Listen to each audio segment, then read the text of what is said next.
To the 2026 Dirigo Labs pitch competition. Thank you very much for taking time to join us tonight. This program started back in February 2nd. These companies have been putting in more than 16 weeks of programming. That's with 34 sessions, 43 hours of programming, and that involved 24 individual speakers coming to spend their time and expertise with these companies. They put in a lot of work. They've taken a lot of bravery to go out on a limb and start their company, and tonight is a celebration of all the work they put in. So thank you very much for coming out to see what they've built.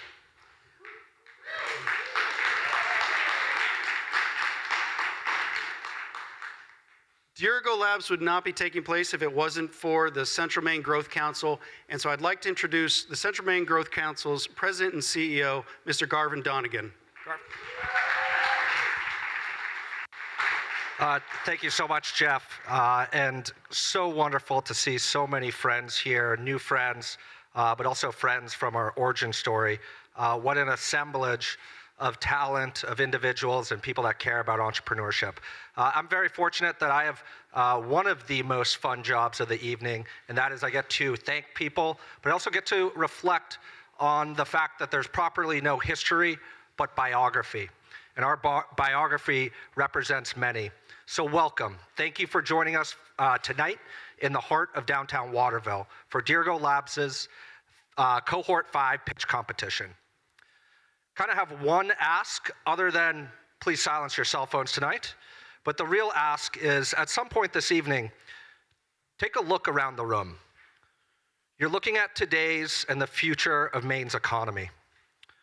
When we launched Dirigo Labs approximately 5 years ago, the idea of a world-class rural accelerator program in Central Maine in the heart of downtown Waterville, cultivating businesses across biotech, precision manufacturing, information technology, clean tech, housing, materials and composites, felt like a distant dream. Tonight, though, we're breathing life into this reality and the innovation ecosystem we have built and contributed to, both downtown Waterville and statewide. Waterville and this broader region and the entire state of Maine is actively supporting all of you in this room, you startups, and transforming and supporting our legacy industries into forward-thinking innovation. In mid-Maine, for example, this is being bolstered by significant local investments, including forthcoming state-of-the-art investments in a $6.2 million high-performance computing hub, where we are cementing the state's leadership in innovation, commerce, and computational sciences across key industries. We are witnessing a technical maturity of economic complexity, know-how, and sheer ambition that rivals many major tech hubs in the country, right here along the mighty Kennebec River. It is incredibly fitting to gather right in downtown Waterville to celebrate this milestone.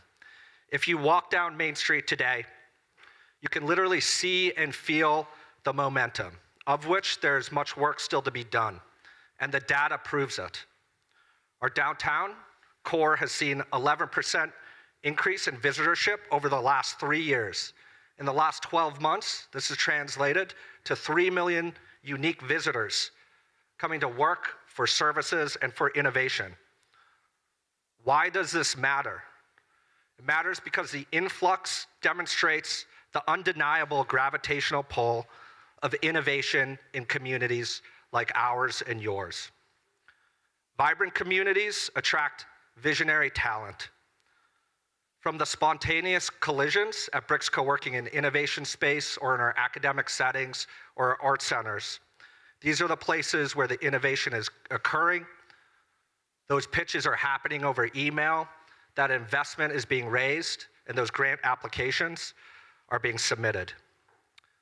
In just over a year from now, local and statewide momentum will reach new heights. Our dear colleagues at Colby College are doing an extraordinary investment of over $500 million, with a B, in innovation and sciences, which will transform the innovation landscape, including the opening of the Levine's Discovery Headquarters. This 40,000 square foot community hub in the revitalized Runnels building will assemble programs ranging from artificial intelligence to bioscience innovation and our very own Dirigo Labs under one roof. The resulting assemblage of foot traffic, of students, of researchers, of investors, and startups will be remarkable. And it will be an ideal place to test ideas and launch ventures throughout the state of Maine. But buildings are only as strong as the people inside of them, just like this evening. Cohort 5 hasn't just been practicing their pitch competitions that you'll see momentarily. They're doing rigorous work, they're scaling enterprises, they're advancing their research and development, and they're developing highly competitive, federally competitive grants for small business innovation research to Maine Technology Institution grants. This hard work has yielded quantifiable results.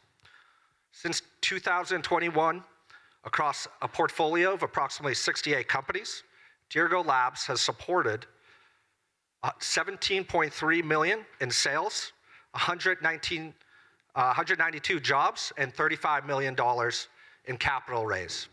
Just want to pause there and congratulate our startups.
A special moment to acknowledge on Rural Innovation, or Corey.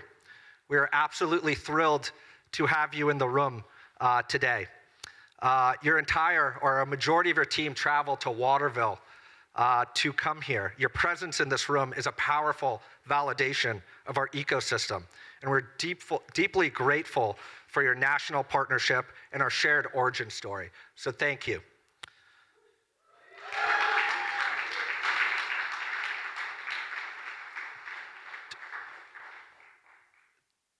To our brilliant academic partners, Colby College, Thomas College, KVCC, Kennebec Valley Community College, and as well the University of Maine and Northeastern University's Rue Institute. Your commitment to entrepreneurship and building talent pipelines is a bedrock of Maine's knowledge economy. To our dedicated mentors, investors, judges, and incredible Dirigo Labs and Growth Council teammates, thank you for getting off the sidelines and investing your time, energy, resources, and money into our ecosystem and these forthcoming game changers. Tonight, you will hear from founders that are translating and transitioning Maine's rich resources and ideas into scalable, investment-ready businesses. They're stewards of our state. They're the pioneers of our future. Let's celebrate their grit, listen to their vision, and continue to build this incredible ecosystem together. So with that said, thank you all, and let's let the pitches begin. So now I will hand this off to Jeff, who will provide an overview of the format this evening. Thank you so much, Jeff.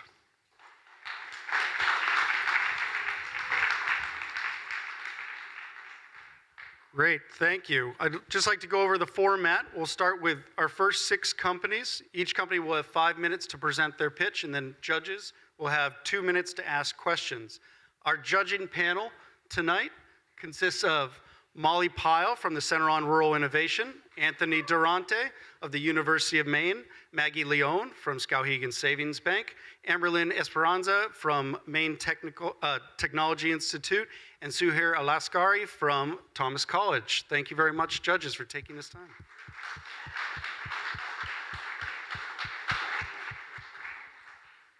After our first 6 pitches, we'll give out a couple of awards for our Mentor of the Year and our Speaker of the Year, and we'll have some words from Commissioner Mike Duguay, and then we'll continue with our final 6 companies. First up, Springtide Innovations.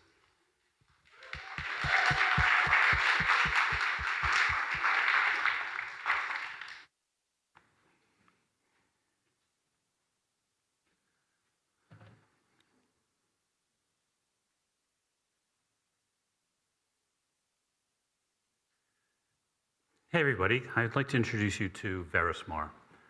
Right now the seafood industry is at a breaking point. If we want to preserve our working waterfronts and sustainable seafood in Maine, we need to transition to aquaculture.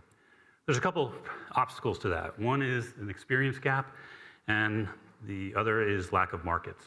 80% of farmers in Maine have less than 5 years of experience. Many of them have been trained on the internet, and because they're new, they lack those connections to distribution that are so valuable. What we do at Verismar is we provide an end-to-end solution.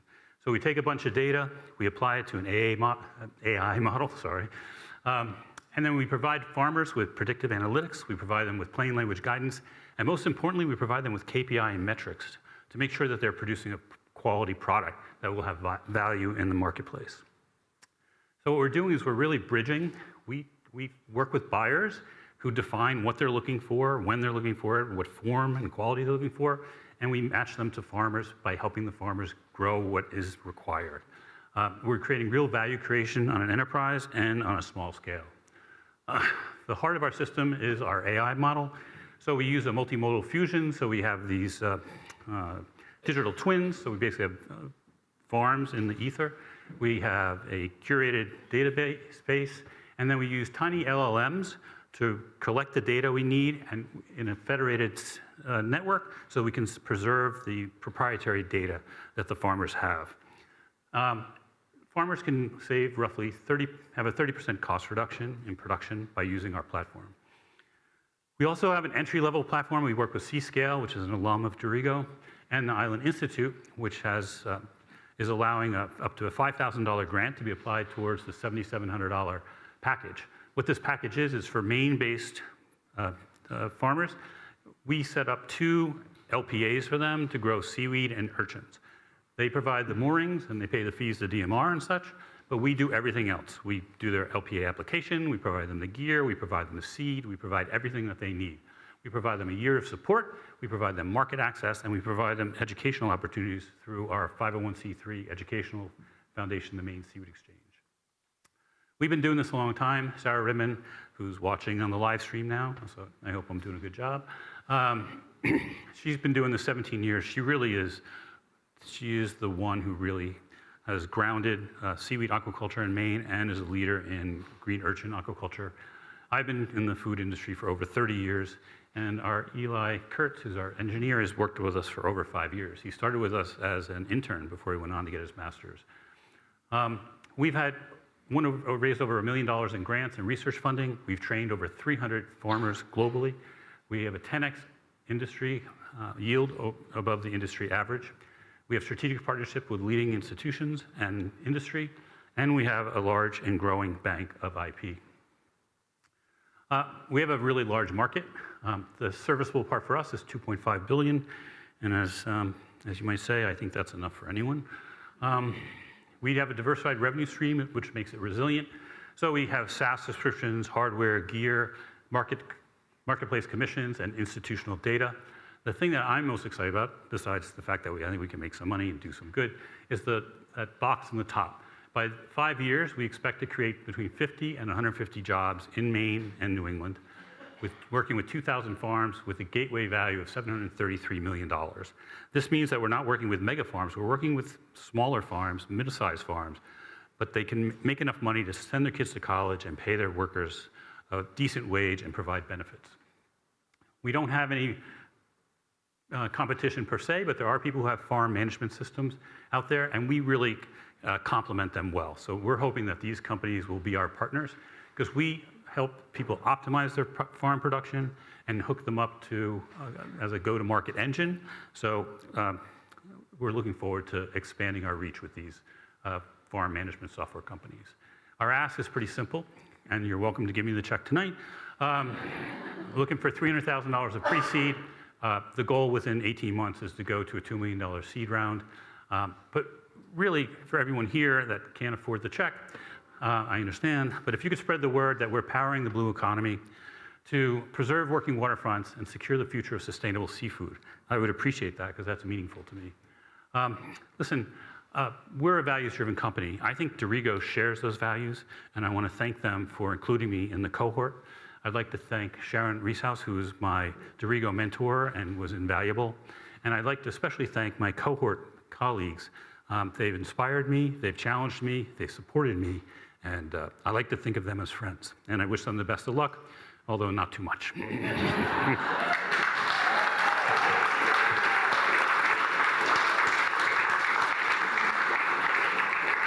Well done, Trey. Oh, Judges, any questions? So I'll ask a question.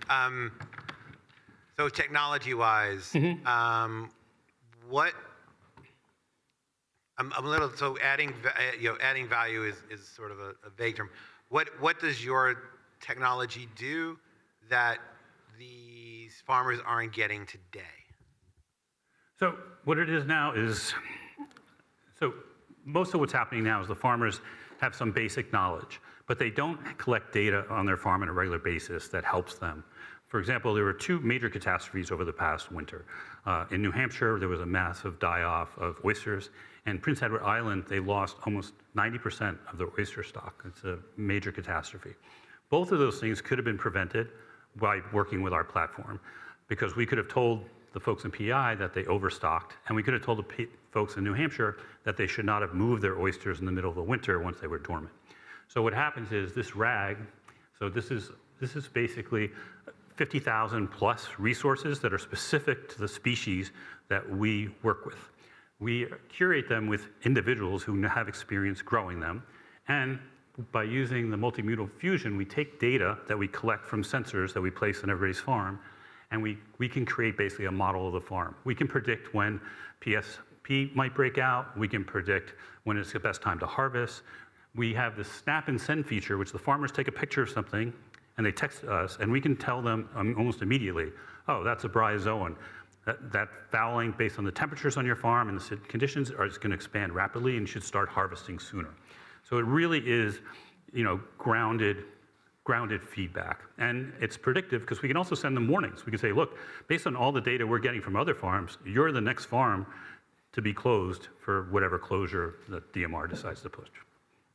Thank you very much, judges. Thank you very much, Trey. Another round of applause. Thank you very much. Thank you. And next to the stage, Soba Sparkle.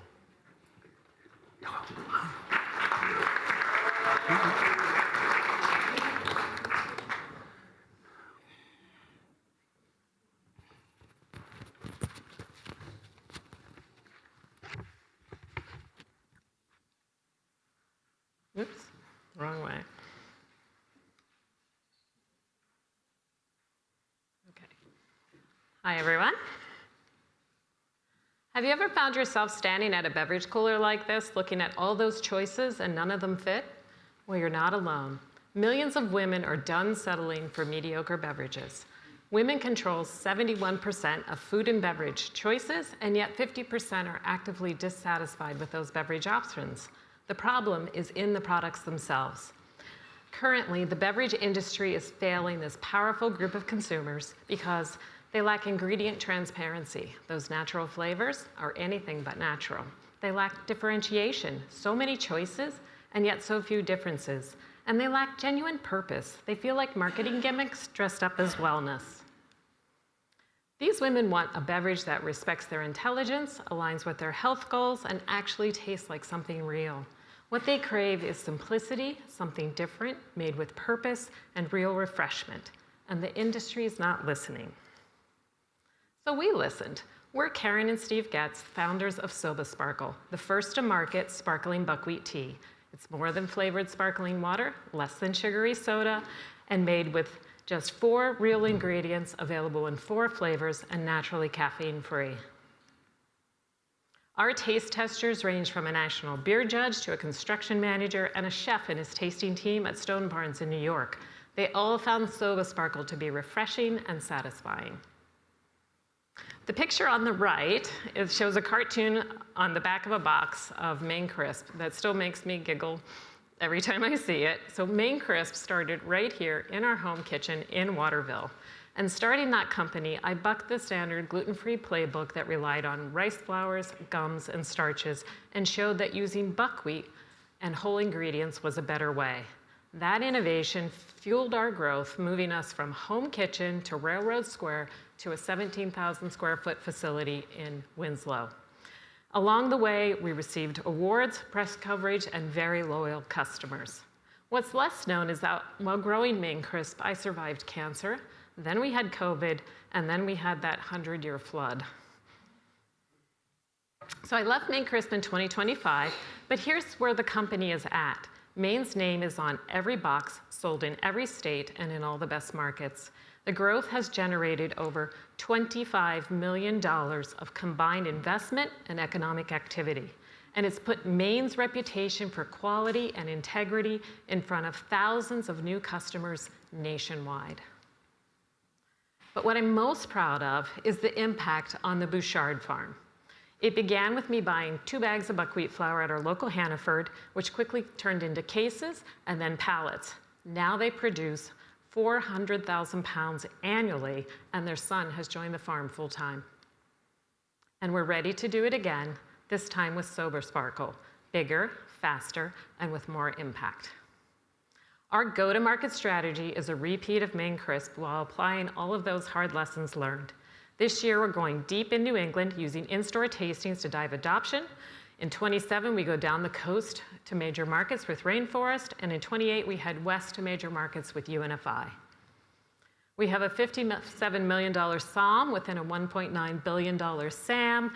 We're forecasting break even in 2029 and $39 million in revenue in year 5. Our first full year is a bottoms-up, door-by-door forecast in New England with stores that we know. We qualified for the famed tax credit. We're using a standard safe and raising $300,000. There we go. The branding, website, and sales materials are done. Ingredients have shipped to our co-man, and funds will be used for production and marketing and sales. We've assembled a strong team of advisors from the CPG industry, including our first outside director. And we defined a win as including all of our stakeholders. Maine Crisp already had a positive impact, farm to plate, in our community and in our state. And Soba Sparkle will have an even larger impact. By 2031, our growth will require 1 million pounds of new Maine-grown buckwheat and 10,000 pounds of balsam tips from down east. And I'll leave you with this. Every beverage revolution starts with a sip. Soba Sparkle is that spark, simply refreshing. We're not asking for a leap of faith. We're asking you to take a sip and come grow the sparkle along with us. Thank you.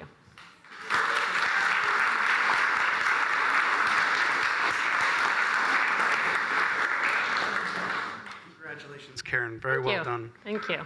Judges, any questions for Karen? I understand that you show 4 people as a team member. How big is your team? The team is my husband and I right now. Okay. Yes, and then we have the advisory team. They're our advisory board and our first outside board director. And as co-founders, how do you, really your strength, I would say, any challenges being a husband and a wife and co-founders in a startup? We dairy farm together, so that really ironed everything out many years ago. But Steve is really great on the operational side, and I am typically the face and the creator of the products. Thank you so much. Yeah. Thank you. Any other questions, judges? No? Yes. Yep. 1 more minute. Hey, Karen, thanks Hi. so much. Thank you. Are y'all bootstrapping up until now, or can you share any more transferable successes that you're taking from Maine Crisp? And congrats, by the way, Sure. for your Thank- capital strategy. Thank you. We are bootstrapping. We've been bootstrapping. We've raised $70,000 to date. We've got a website that just went live today, And our sales materials are done, and we have ordered the ingredients. They're all getting shipped to our co-manufacturer, and we'll hit the ground running with sales and marketing, and that's what the funds will be used for. Awesome. Thank you. You're welcome. Thanks. All right. Thank you very much, Karen. Thank you. Oh, did I go off of that? No, I didn't. Okay. And next up, Savin.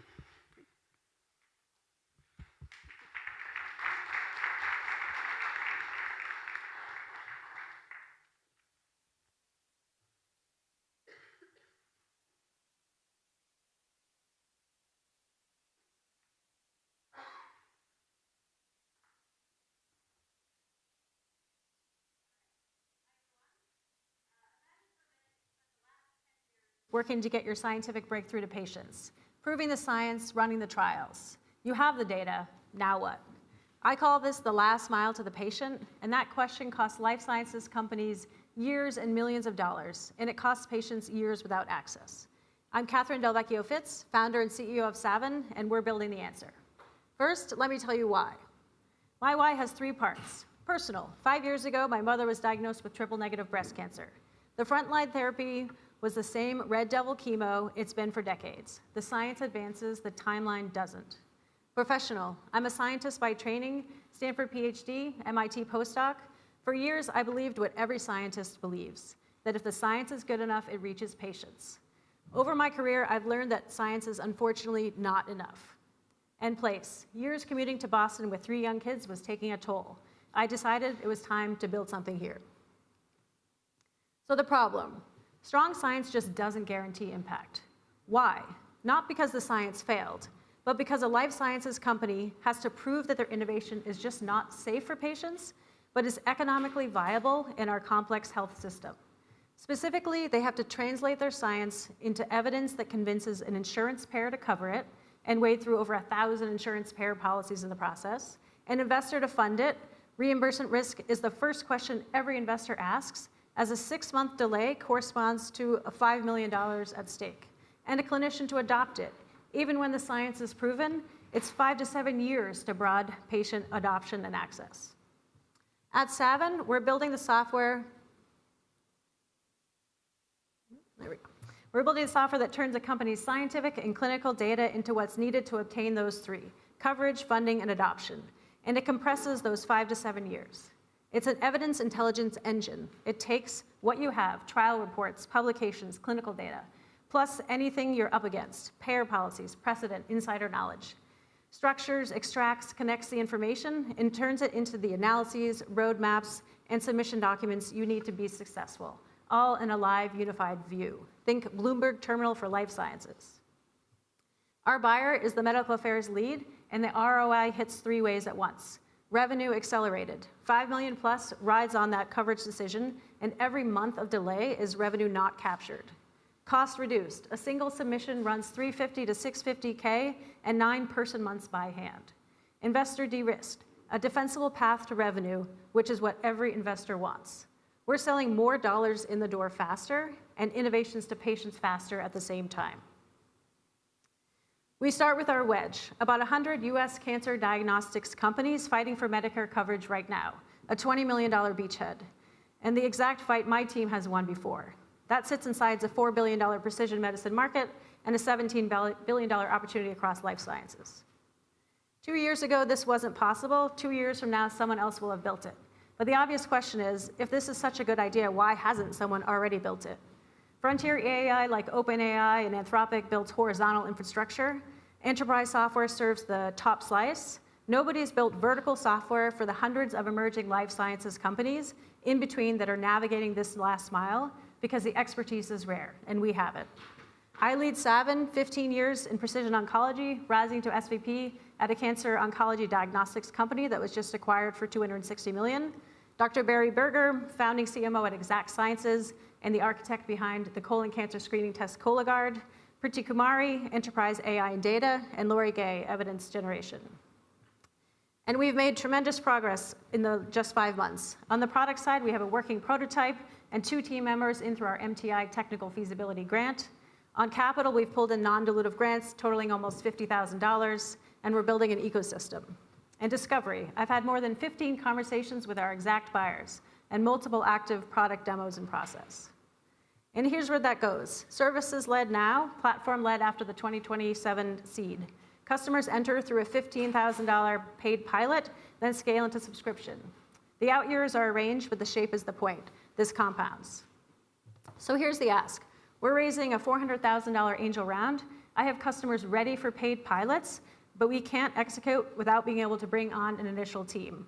This will fund the final build out of our MVP, first paid engagement, and that core team to set us up for a seed round in 2027. Concretely, this $20,000 prize will be a critical bridge to keep our 2 Maine-based team members on until we secure larger funding. So let me leave you with this note. Strong science doesn't guarantee patient impact. Savin makes the last mile work, turning the science into what it takes to get innovations to patients. Thank you.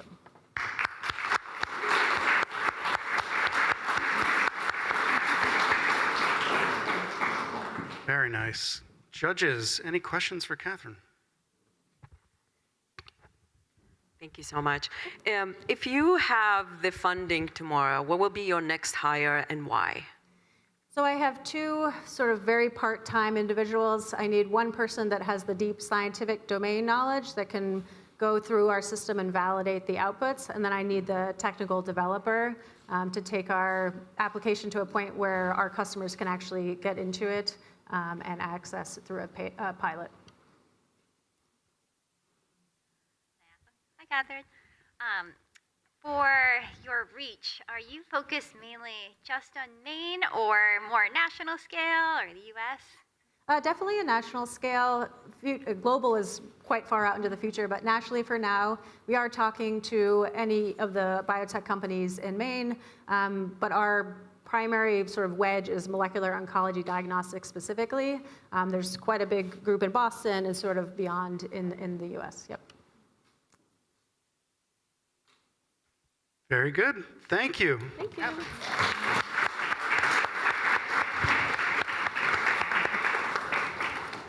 And next to the stage, Viable Gear.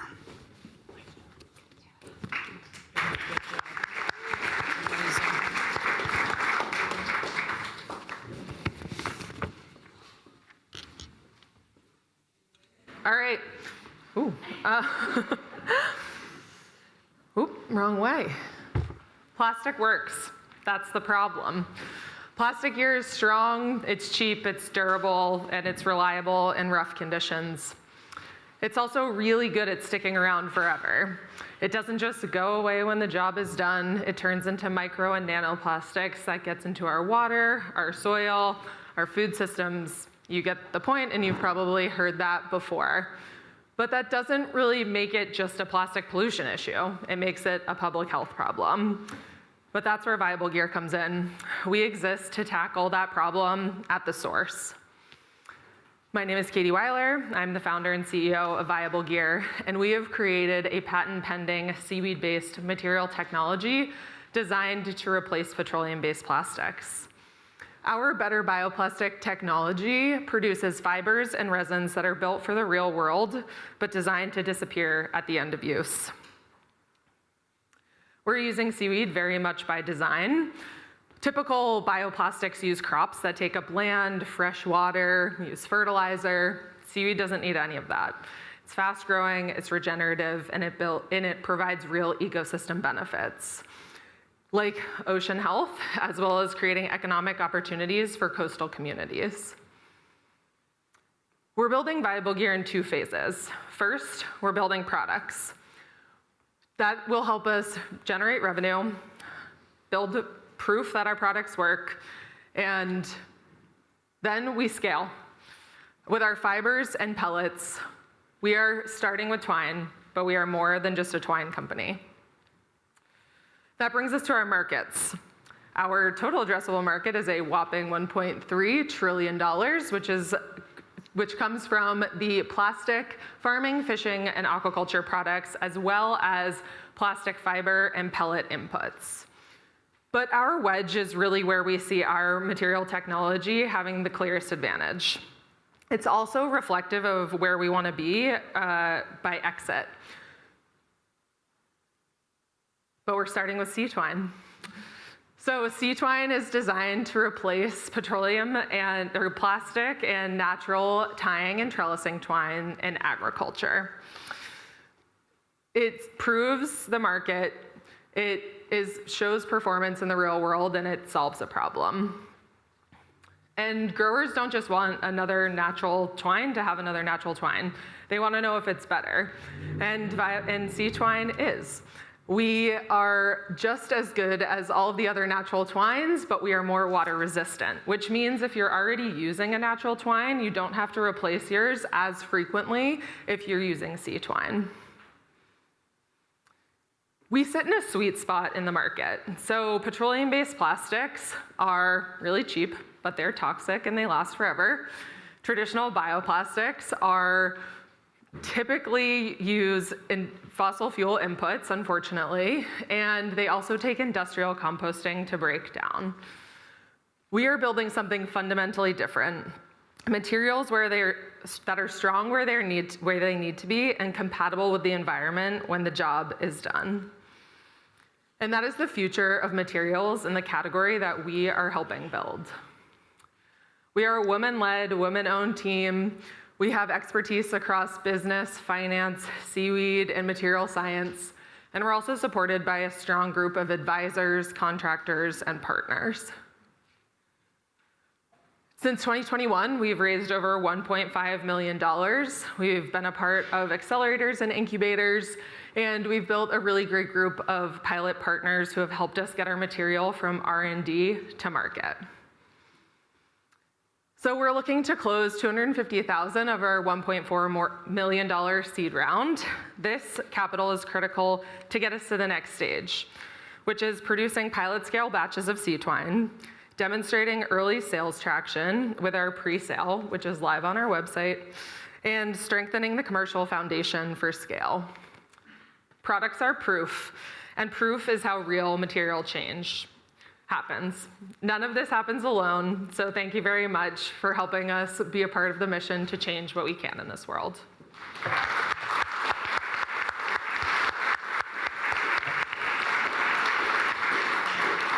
Well done. And Maggie. Thank you for that. What I wanted to know was a little bit more about your own background and history in fishing, or what brought you to look to build this type of product. Yeah, it's a long one, so I'll try and keep it brief. But I was in management consulting for many years, and I got really into the global plastics crisis and what were solutions. And it seemed like everyone was talking about a problem, and no one was really talking about a solution. And the real origin story of this was, how do we create and de-risk certain gear that's used in fishing? And especially it was the lobster industry at the time, when the Endangered Species Act still is coming down on the industry, and again, no one was talking about a solution. So the idea was bait bags to start, because it was like, what's really low risk, and what do you need to make a bait bag? You need small cordage. So we created this twine.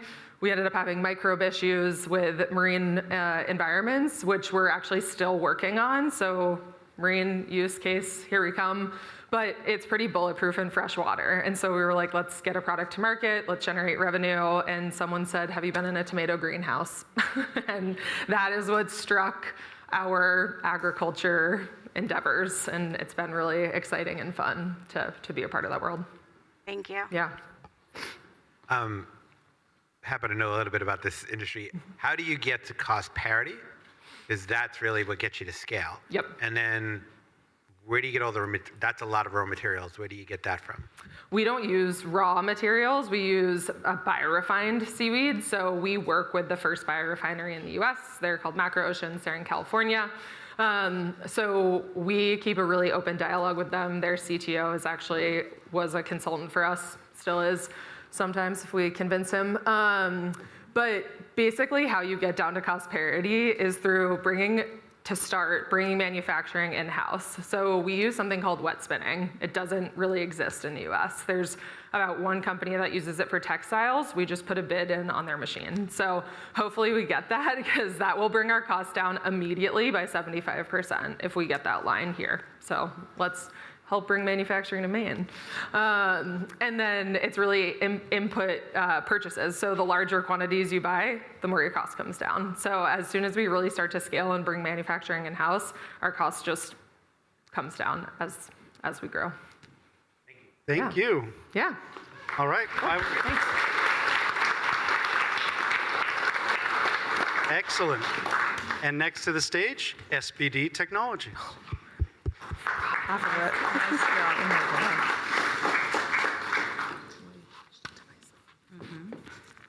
Yes, you did. BD Technologies, we are part of WEX. We are ex-WEXers, all of us. And we would like to repeat the success of WEXbot in the EV fleet.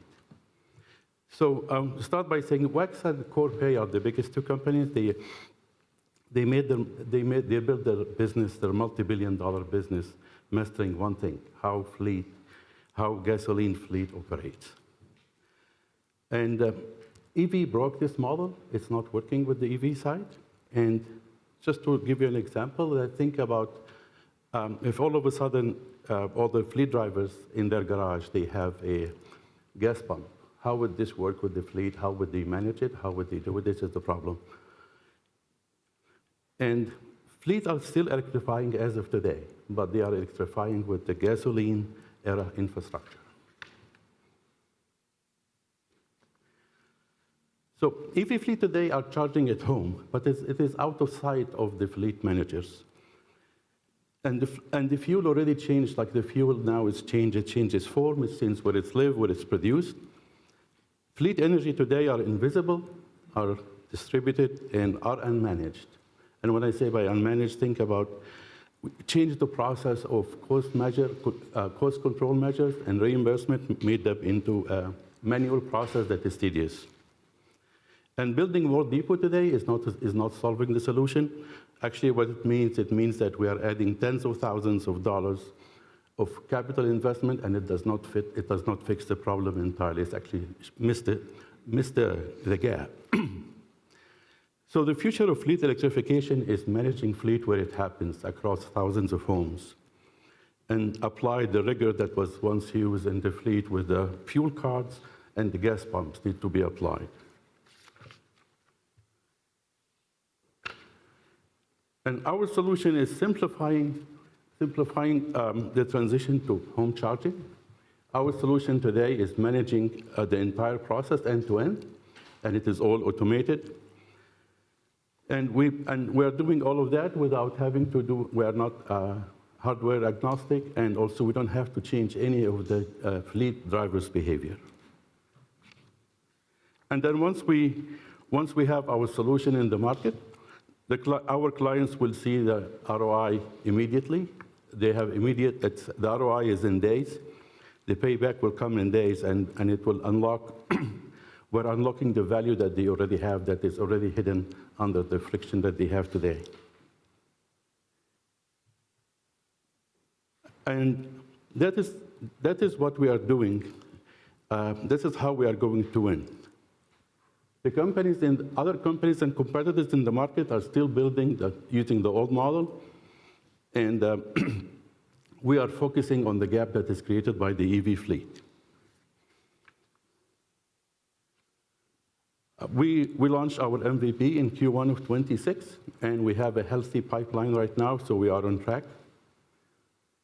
And this has created, the EV shift, the EV home charging has actually created a massive market of $24 billion, and we are expecting that SPD at the modest 3% can create up to $100 million in ARR. And some of you might ask how we are going to reach that in 2030, and this is just a simple math to show you how we can reach that. It is doable and it is achievable. And to capture this, we are asking for $800K. This is what we are raising now, and it will help us with expanding our market, but the biggest thing is reaching our next milestone, which is achieving $1 million in ARR by next year. As we said, the founders, we are all WEX. I have over 25 years, and the rest of the founders. We delivered fleet management solution in over 33 countries around the world. And we know what success looks like in this area, and we are willing to repeat that with the help of our executives, our advisors who are executive from WEX and Corpay and other areas.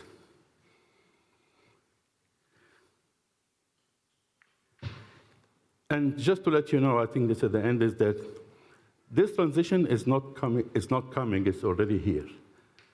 The EVs are already charging at home. The energy is already flowing through the grid, and the infrastructure is already there. So what is missing? What's missing here is the platform that will connect all of them for the commercial fleet. And this is what we are building. It is the last step or the last layer in the fleet electrification journey. Thank you. Oh.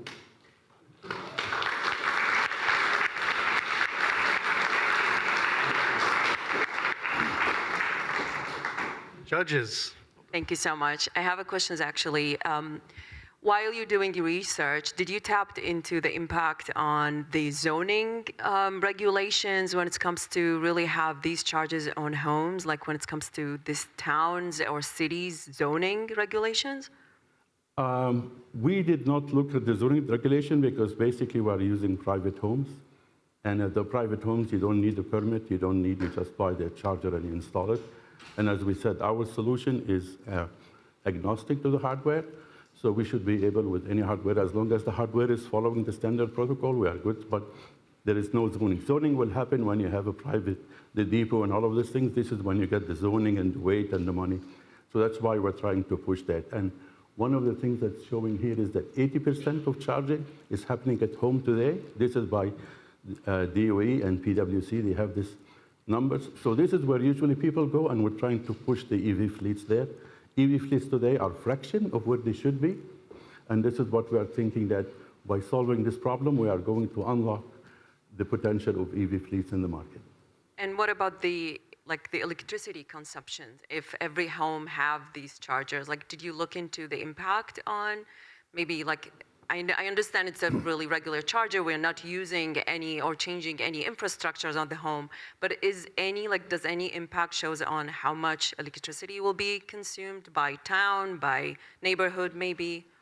So actually that's a good question, because charging at home is one of the cleanest under-tapped area, because one of the things that when you go into a depot, you get everybody going to one place, you drain the electricity from this one place, but the natural distribution of the homes is actually making this problem go away. So this is one side of it. And then the other side is that our solution is completely automated. So what if lead driver goes home, they plug the car, they don't have to do anything. We will take care of the charges, everything. They don't have to pay anything out of pocket. Basically plug in and plug out. As you see, one of the testimonial was it just worked. Thank you, Kamal. Congratulations. Thank you. Well done.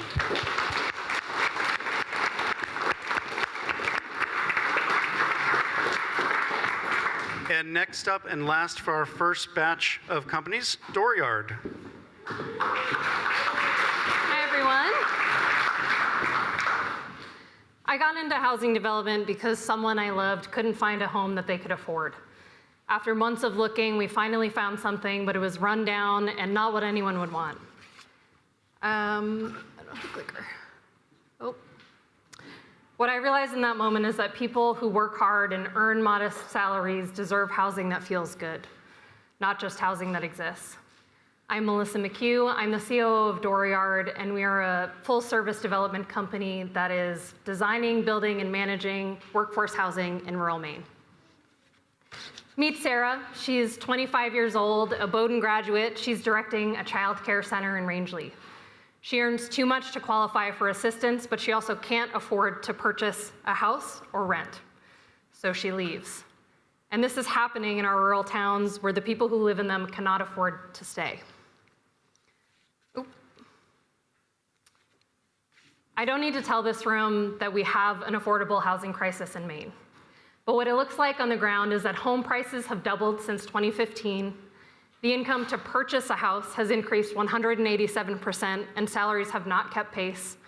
And 2 out of 100 apartments are available right now. On our side, construction and interest prices have doubled, so the math does not work. The real problem is that traditional financing for workforce housing covers some of the cost. Grants can help, but there is always a gap. Typically, you rely on government subsidy, but that is not a great business model. It's reliance. So we knew we wanted to scale, and we wanted to find a different way, so we built one. We make workforce housing feasible by attacking costs at every stage using a 6-tiered solution, starting with our catalog. We've developed 13 building types from ADUs to 12-unit buildings. We've developed the same 8-unit building 6 times, saving $40,000 in design fees. From funding to finish is 7 months, where traditional development is taking 14 to 24. We're building efficient buildings that are modular built in a Maine factory and set on site, which means shorter timelines and less overhead. We're using Maine labor and Maine materials. We utilize infill sites, so existing water, sewer, and roads. We're not utilizing new infrastructure. We right-size our projects to reduce costs, delivering quality, and not leaving anything to dry. We don't treat neighbors like the enemy. We bring them into the process early, we listen, and we adjust, saving time on approvals, and we have a 100% planning board approval rate. We do design sprints, so we bring key stakeholders into one room for 72 hours, saving 8 months of back and forth, and we walk out with a permittable plan, preliminary pricing, before a permit is filed. We're saving time and money on this process. We've brought every vertical in-house, from development, construction, property management, and modular sales, so we're making money while other developers are writing checks. We've also built multiple revenue streams. So we build an ADU, a single-family home, and also multifamily rentals. So we are never dependent on one single program, product, or market.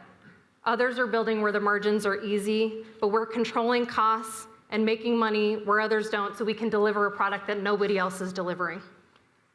The last piece is that we've bridged the financing gap ourselves. We just launched the Neighborhood Investment Fund, a $10 million impact investing fund, where $1 million goes to 10 projects to make them feasible. We're creating Maine neighborhoods with real returns. There's no government reliance, and we are controlling the capital stack. Kara Wilbur founded this company with 25+ years of planning and development experience. Dallas Rolnick is our construction director, and he has 20 years of experience. And I've spent the last 10 years over every facet in this industry. Together, 55 years of experience, and we've grown the company from 1 to 6 in a year. Last year, and 5 years ago, this was beginning to form a theory. And today it's 65 units, 120 units permitted, and within the next 24 months, we're aiming to build 10 communities, 80+ units, and $40 million deployed in our Maine economy. In the last 9 months, we've built 3 startups, and what we need is the support and structure for our operations to grow. We're keeping Maine's workforce home, one neighborhood at a time. Thank you.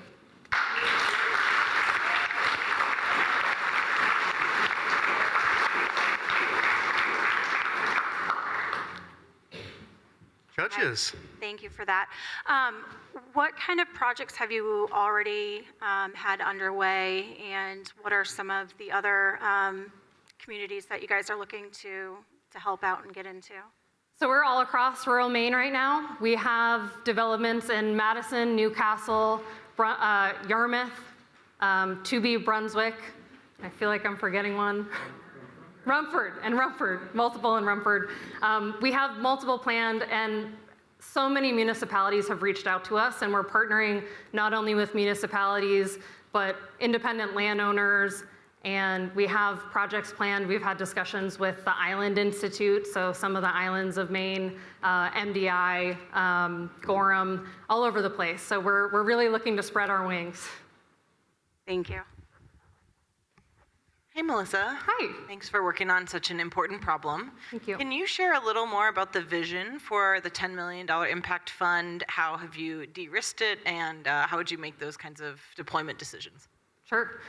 So right now we have an active pipeline. So we are targeting 10 separate projects in rural Maine specifically. So we're trying to avoid dealing with government subsidy. We have 10 projects lined up, multiple are already permitted. And so we have a project plan in place. So as soon as we receive the funds, we're ready to deploy those. We have the team, and we're just sort of at the place where we need a little bit more operational support to grow and make that happen. All right, one last quick question, I think. Competition-wise, I know there's at least one other company doing this here in Maine, so what separates you from them? I would start with Kara's 25 plus years of planning experience. We take huge pride and integrity in the product that we're creating, and I think it sets us apart from somebody who's just trying to create something to make it affordable. We are creating a really quality product without skimping on the flooring choices or the windows, and the other thing is we're really trying to create neighborhoods that people feel a sense of community within, and they can also look at the building and say, this looks like it's been here for 10 years, or for 50 years, for 100 years. Yes. Very good. Thank you very much.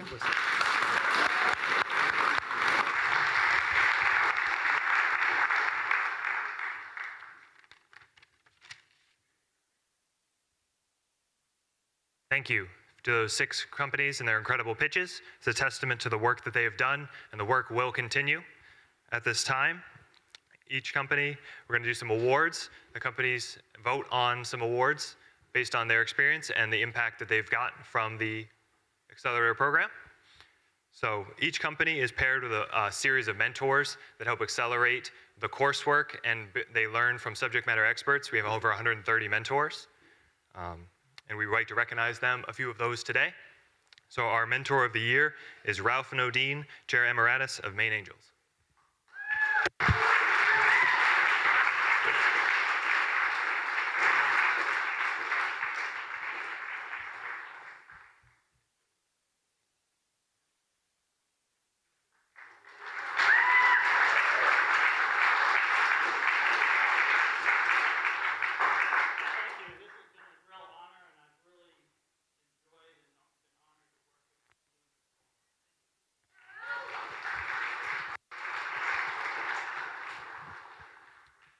As Jeff mentioned, we have a large, concentrated and targeted curriculum to get these companies really to that next step. And part of that, the accelerator companies voted on their favorite speaker. And with that, our speaker of the year is Jonathan Godbout, Dirigo Labs Accelerator alumni and CEO and CTO and co-founder of Prospector.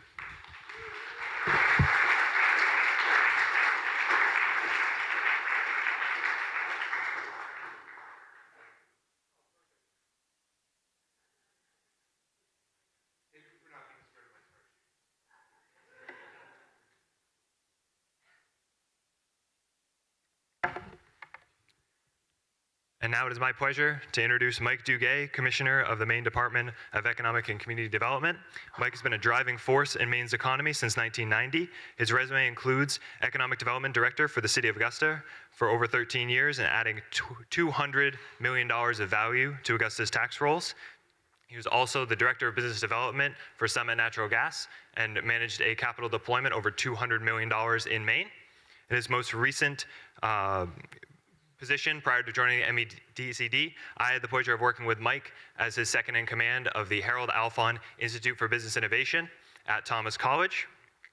Mike and his team at MEDCD partner with agencies across Maine to help communities and businesses access and succeed through a variety of tax credits, grants, and loan programs. Maine is a great place to start your company, and without further ado, Mike Duguay.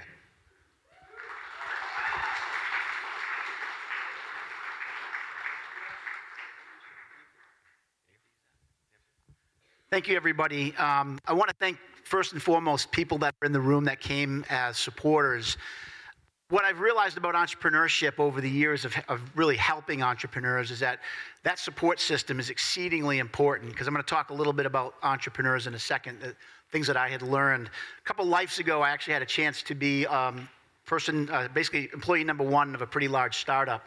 And didn't really think I was an entrepreneur up to that point, but at the ripe old age of 46, I decided to stop talking the talk and walk the walk. And I realized something about the entrepreneurs, obviously in this room, but also elsewhere. First and foremost, I've been doing this for about 37 years. I had the luxury of starting out in Denver with what really became the Startup Weekend program.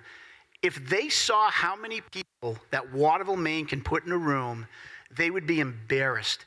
And I need to really make sure everyone knows that, because it's so important, traveling around the country, to see this type of support for entrepreneurship is really unheard of. The other thing, as many of you, I've seen a lot of pitches. This is as top notch as I've ever been in a room with anyone. So congratulations on that. Let's talk about you entrepreneurs. What I realized about you all is that you are wired really, really different, right? Not unlike first responders, when there's chaos, there's excitement, you run towards it and not away from it. And I find that really interesting. The other part, too, is if you listen to your mother, you would do everything you could and try every idea, which would probably not be a good thing. And if you listen to your friends, you'd do nothing, because they all tell you you're the craziest people that they've ever dealt with, or that's the craziest idea. Entrepreneurship, what I realized, being in a startup by myself for about a year before it took hold, is it is lonely.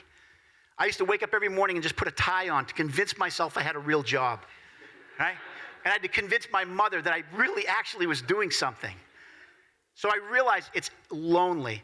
But if I could make just a request from you entrepreneurs, is don't stop being who you are. You're basically the dream casters. You're the optimists in the room. If you're like me and you're looking around, we need a lot more of you that we can basically put in a room. So thank you for doing what you do. Thank you, quite frankly, for doing it here in Maine. Not unlike many of you in the room, born and raised here, Waterville is my community. The fact that you all are doing it here puts a huge smile on my face. Many people thought that this was impossible. And the fact that Garvin, Kim, the team, Bill, you kept the dream alive, the flame alive. Thank you on behalf of the people of Waterville, because this would not happen without many of you in this room. But importantly, tonight, entrepreneurs, keep doing your thing. When people say it's crazy, make sure that you basically know that it's going to happen. For the people who say it can't be done, quietly in your breath, as if I did, move aside, because you're going to see it actually happen. And that's really what this is all about. And again, thank you so much for doing it here, not only in Maine, but in Waterville. And to the entrepreneurs, I celebrate you. Listening to these ideas, knowing it can happen, is absolutely amazing. And if I could make a pitch, please try to do it here in Maine. And for all the folks here that are in the network, we may not understand you or get you, but we want to help you. So thank you. Thank you. Thank you, Commissioner. And now we'll get back to our pitches with Steve Hanna of Osage Learning. Yeah. Okay.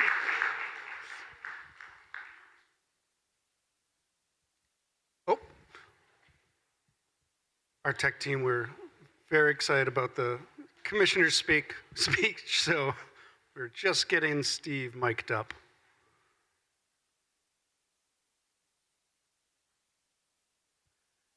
Judges, how are we doing? Comparing notes so far? All right. Welcome, Steve. So, all right. Osage Learning. Thank you. So I am the parent of a neurodivergent child. My daughter was diagnosed with dyslexia, dysgraphia, and ADHD when she was in 7th grade. And that last one, the ADHD, if you talk to myself or my wife Megan for more than, 30 seconds, or if you watch me pace across the stage, you'll see it real quick where she got it from. The reality is that there was a clicker here somewhere. Cool. No, that's not cool. All right. Everything got exposed in middle school. So my daughter, was guided through every single assignment from 1st through 5th grade. The teachers made sure she did her work, but in 6th grade, she was expected to work on her own. And the schools were like, well, we got this IEP and these 504 plans and all these things to help your kid out. But the problem is when they get implemented, they don't get implemented very well. They don't meet her accommodations. I'll give you guys an example. My daughter was given an extra 30 minutes to take a test. That's an hour in a chair. And the problem is she ran out of attention and focus. She ran out of the ability to read after 20 minutes. The next half hour did nothing. And so, it ended up being a big challenge. It's kind of like giving someone who needs to charge their cell phone a longer cable, but they need the brick to plug it into, right? So we started doing our research. We listened to podcasts, talked to parents, did all that sort of stuff. And what we found out is that no one's really solved this problem well. No one's ever said, oh, my neurodivergent child has gotten so much help in school, and we loved the process. I know it's scary because what the parents were doing was one of two things. Either they were paying more money for tutors or tools or whatnot, or they were just giving up and pulling their kid out of school and sending them to homeschool. And for us, neither of those two answers were acceptable at all. So we built Osage Learning. And we partnered with an academic support specialist who kind of broke down what our daughter needed. And it came in two different buckets. The first one was accommodations. She needed to be able to process the information in front of her. So she needed to be able to see it in a way she could understand. And second, she had to build skills that worked with how she processes information that make the next time she gets the same assignment easier than the last time. So we built this. We actually launched our reading module a few months ago. We give both of these things to parents for $10 a month. Now we can see what this looks like with my daughter's own work. She's able to completely format how the reading looks on the page to her. She can make different fonts, bigger font sizes, letter spacings, all that sort of stuff. And then she uses this color coding capability to really get better reading comprehension out of it. And the proof is what she brought home. In a semester, she went in high reading classes. She went from a low C average to an upper B average. So it was a big deal. Right now, today, we have 30 students that are using this, split between paying families and educators that are helping us validate certain aspects of our solution. Now, for any of you who have kids, you've probably seen a lot of these names up here. Here's what they all do. They all do more, okay? It's like, it's more work. It's like thinking that if you slam a door harder, it's gonna be more closed. And if that was true, I'm telling you right now, any door where my daughter is closed would never get reopened again. They don't need more, they need different. They need a different way of doing things, and that's what we provide. My daughter can take a picture of her homework, apply her accommodations to it, and then we'll go track her progress from there. It's a completely different way of dealing with the problem. Now for us, we decided to go direct to consumer. Now, consider the Duolingo model, right? They made $1 billion business going direct to consumer. Because parents can't wait 12 to 8 months for a school to make a purchase, right? And that's the realistic buying cycle for K-12. Now for us, we've got 95% margins on this. We've got a $700 lifetime value for our users. And it's good for us, but we want to build the B2B offering on the back of this. We want to solve some problems that are different for the schools, and that's the tracking of the IEPs and the tracking of the progress while the kid is on those accommodations. And we're going to build that. How can we do this? Well, Megan and I have done this before. We work for a company called Meridian IT. We started up a managed servicing offering from scratch. We went from 0 to 10 million in ARR in a 3-year period. It was a fantastic period of our lives, and it taught us a lot of how to work with each other. We work in the same roles we're working today. Megan handles customer success, operations, onboarding, and I'm pretty much everything else, which isn't much, I guess. So we need about 150,000 to complete our vision, and that's the rest of our modules. That's spelling, that's mathematics, that's logic and reasoning. But more than that, like an award today would go so far in getting us there. But what we really need is network. We need like everyone in this room to think of someone who we can help out or someone who can help us scale out this business to get where we need to go. I would really appreciate everyone coming to me and finding just 3 people that we can work with. Because the reality is this, Maine is 40th in education. We have an aging population. We're not going to attract the next generation of talent unless we're able to provide educational equity for all students, right? Because younger people are not coming in unless they know their students can get the help they need. So for my daughter, for all your kids, for Maine, please come find me, make some connections. I'm here, I'll be in the back of the room. Thank you so much for your time.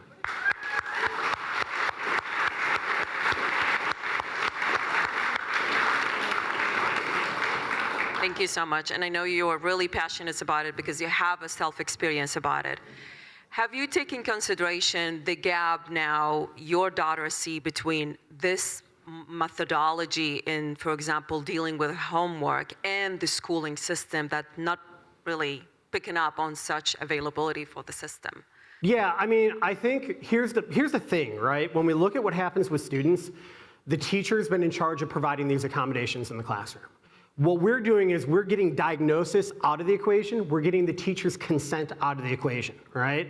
So our entire avenue here is not to work against the teacher, it's to actually make the teacher's classroom life a little bit easier by not having to treat the student different or to do something special and one-off for that student. Awesome, thank you so much. Thank you.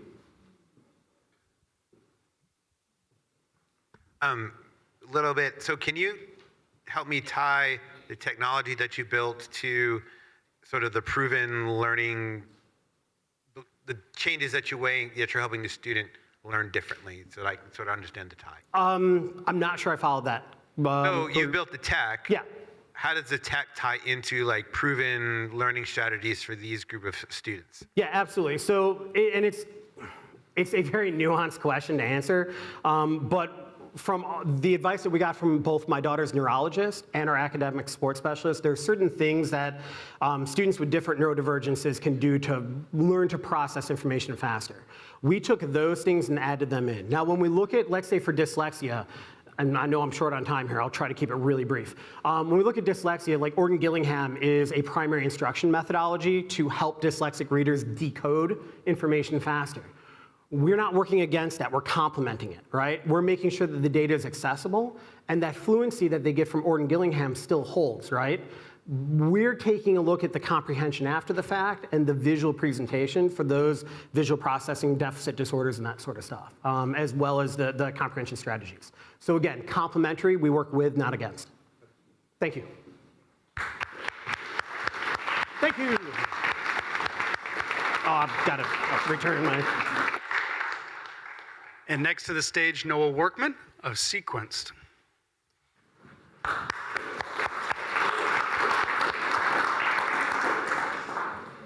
Good evening, everybody.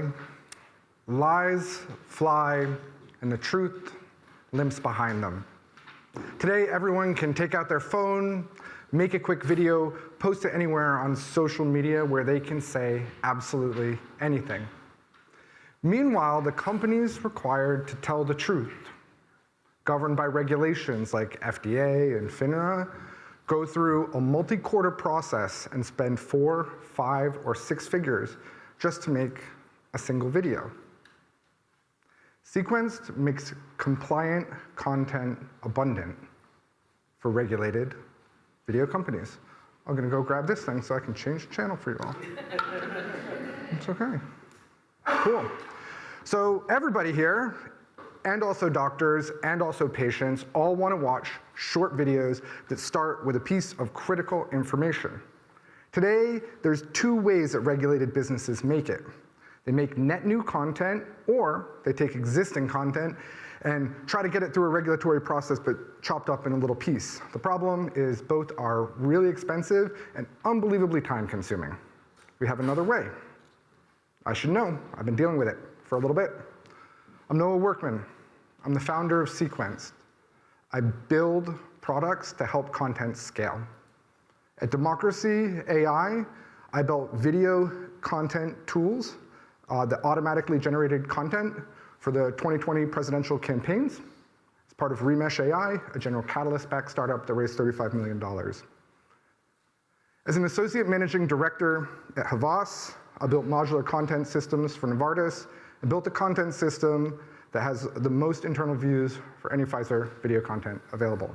My advisor, Drew, he's managed $1.2 billion in marketing spend across 24 different brands and 200 different agencies. He's the exact type of buyer that Sequence sells to, and he chose to work with us. So what is it that we're selling? Our partners send Sequence video. We send them back 3, 5, 10, 15 times of those component pieces. We do this with agents that understand compliance. They understand deeply the company's strategy, and they understand the regulatory environment, right? We provide our partners with the completed videos with storyboards, as well as a compliance pack that makes everything we do fully auditable. Once our partners realize how much content they get, they start thinking about ways to move it. And they can do that across many different channels, including large language model and geo-optimized content, as well as targeted TV ads. Right? So the regulated content, the regulated video is supply constrained. Sequence unlocks that supply. There's about $39 billion of marketing spend every year. Our pricing at $160K to $120 million is less than 0.5% of the $300 million that's spent by the 10 largest brands. Now, we've looked across the entire internet for regulated content, direct-to-consumer content, device content, and KOL content. There's $482 million of compliant video that we've already identified that's part of our go-to-market plan, right? And that we can unlock. What's really important to note is that this is the floor of our wedge. This is not the ceiling of our market. Okay. Every approval we make makes the next one faster. We lower the cost. We use deterministic understanding and burn less tokens as we build this content. Cool. All right, so existing infrastructure was built for documents, but we solve it for video. On the vertical axis, this is regulatory capabilities, and on the horizontal axis, we have video. Viva Systems does an amazing work with documents, but video is presented as a blob. On the horizontal axis, we see Adobe that does a great job with video, but doesn't have a regulatory posture. Sequenced has both. So let's talk about something important, right? Traction. We're looking to close between 400K and 1.5 million this year. This is traction in the past 3 months. We hope to get our first invoice in the next 4 to 12 weeks. Our biggest partner, our top 5 advertising agency is working with the top 10 pharma company. We have signed NDAs. We have signed pricing and a path to expansion. We also are now going through procurement, which is really exciting for us. And we have 4 additional partners that we're working with. So the 20K from Dirigo, right, is a bridge to our Q3 raise based on the traction we have. It helps us deploy engineers to go to market in a more efficient way. It helps us to use more compute. And we're built in Maine. So pharma is the wedge. Regulatory video is our industry. Thanks.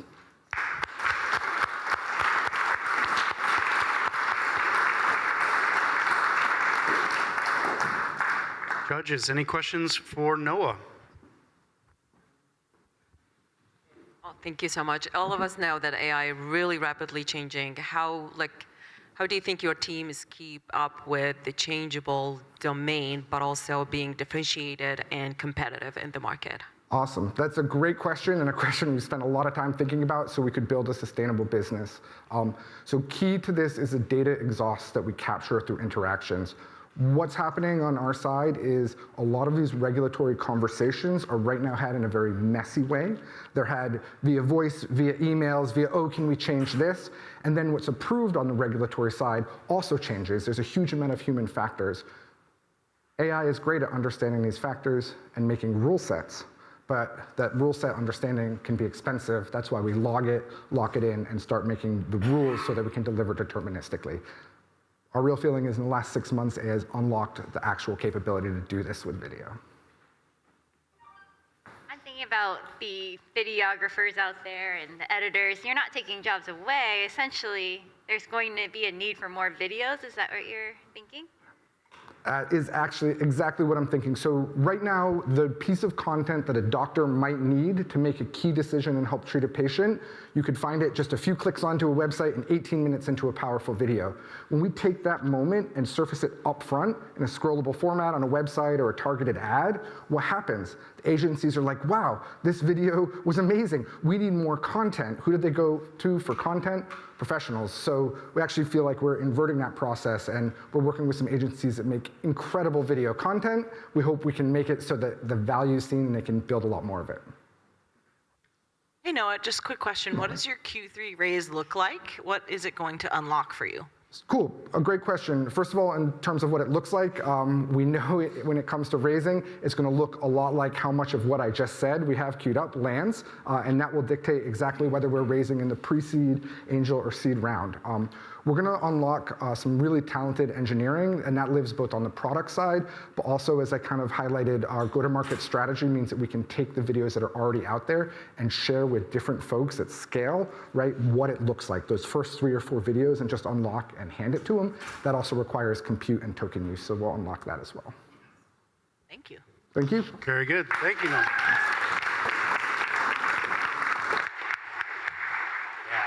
And next up, Aiden Salisbury with Lattice Materials. Here's your clicker.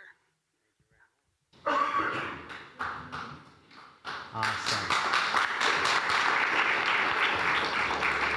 Fantastic. Hi, everybody. My name is Aiden Salisbury. I am the co-founder and CEO of Lattice Materials. At Lattice, we're manufacturing carbon fiber from trees. So I want to start with a rhetorical question. What do an F-35, a rocket, and a Formula One car all have in common? Yes, exactly. So they're all made using carbon fiber. So carbon fiber is an incredibly high strength and lightweight yarn, but it's petroleum derived. It's woven into a fabric, then combined with a resin and molded into a specific shape to create a high strength composite part. Now these tend to be 5 times stronger than the steel at the same weight. And they're used in these applications where shaving off a few pounds means getting into orbit quicker, life or death, or winning or losing a race. My team and I have worked in the composites industry for years on a range of these products, and we noticed something, a very specific problem. And it was, why wasn't this composite product used in a range of products? It's because carbon fiber is just too expensive to be used broadly. And our solution is a low-cost and high-strength carbon fiber that's made from biomass. So through this low-cost carbon fiber, now we can go to consumer markets like consumer vehicles, agricultural and forest products, as well as shipping containers and other transportation sectors, where we can lightweight those vehicles to get higher fuel efficiency. So I actually co-founded this company with my identical twin brother. If you see a guy that looks like me but is a little taller and a lot less handsome, that's Will. We were born and raised in Farmington, Maine, and we actually got started in composites manufacturing when we were 16 at Mount Blue's vocational program, where we were building carbon fiber canoes and skis. We both attended the University of Maine and got degrees in mechanical engineering, also working at the Composite Center. And I'm sure my experience is similar to all of those in this room, where as I was growing up, all of these paper mills around me were slowly closing down. Whether it was a J Mill, the Old Town Mill, Rumford changing hands over and over again. Will pursued aerospace composites after he graduated, and then he just graduated with his master's degree in material science from Stanford University. I worked in hypersonics for composites, most notably on some parts for the Artemis II. So typically carbon fiber is made from a petroleum byproduct. Our process actually starts with wood chips. So wood chips get sent to a paper mill. They extract the cellulose to make paper, and they burn the lignin as a low-grade fuel on site for electricity. We actually take that lignin and we make it into a high-strength carbon fiber yarn. We then weave that into a fabric, and we sell it directly to composite manufacturing companies who do the molding, apply a resin, and then ultimately sell composite parts to a range of customers. Target markets really like automotives. So our fiber, again, is 5 times the strength of steel in tension. Our supply chain is 100% based in the US, and we use regenerable raw materials that are coming from Maine. So with these raw materials, we can actually reduce the cost of carbon fiber from incumbent by about 50%. And we can, because this is typically a product that's burned, lignin, we can actually divert and sequester CO2 into this product. So one of the ways we look at our fiber stacked up against other materials is with the cost efficiency index. So if your material is really strong, it's really lightweight, and it's cheap, you win on cost efficiency. So not only do we beat all other carbon fibers, but we also beat steel, aluminum, titanium, and engineered plastics. So we're considering a TAM of about $24 billion. The SOM is about 4.2. That's lower strength industrial grade carbon fibers. The majority of that SOM is in automotives, about 1.6 billion. The global carbon fiber market, again, is about 24, which is the one we'll initially go into. But The reason why we're so excited about this technology and why it's so good for Maine is that metals market is absolutely enormous at $3.5 trillion. And for the first time, carbon fiber is cost competitive with those metals, and we can start pulling those customers using metal and get them onto carbon fiber composites.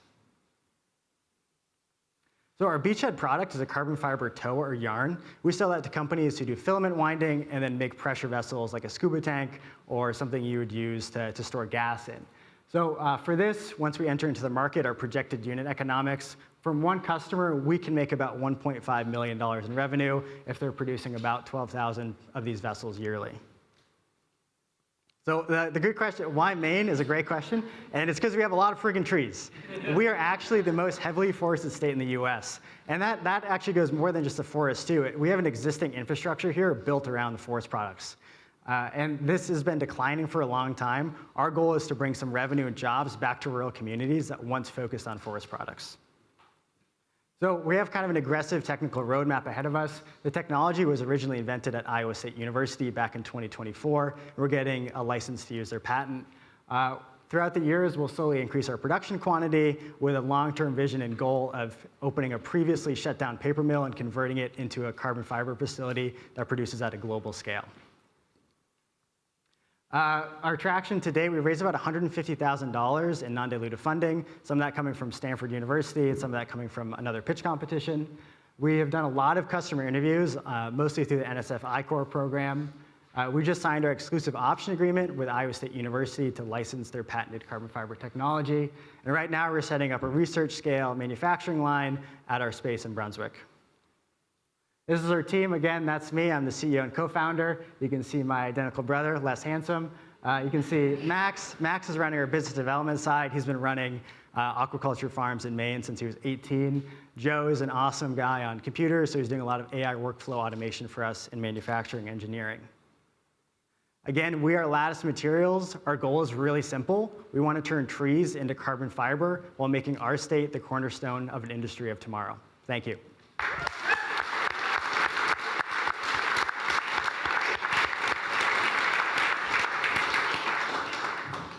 What is your biggest commercialization hurdle? Our biggest hurdle? Yeah, that's a good question. I would say getting to scale quickly is hard. This is a capital-intensive business, so unlocking the capital to produce this on a big scale is probably our biggest challenge. And the other thing also, the customers who we talk to, the feedback is once you're able to produce this, like we won't be able to buy enough of it. So I think once we're producing commercially, it's going to be hard to meet market's demand. Thank you. What is the timeline for the production? Is it like a fairly long or shorter than the expensive fiber, I would say? Yeah, so we can do this 1 ton per year manufacturing line. We'll have that turned online in about 2027, mid-2027. Once we have that done in 2027 to 2029, we'll do our pilot plant. And that plant produces 50 tons per year. It'll be a standalone facility in Maine, and that's actually profitable. After that, that's kind of a proof of concept for a factory making 1,500 tons per year. And any environmental policies challenges right now? So it's actually, because we're using a renewable byproduct, there's not a ton of environmental challenges for us. We're going through a little bit of work right now to make sure the gas that's coming off of our process, we're actually sequestering that so we can kind of uphold our values to be a more sustainable company. Thank you so much. Yeah. Thank you. Great. Cool.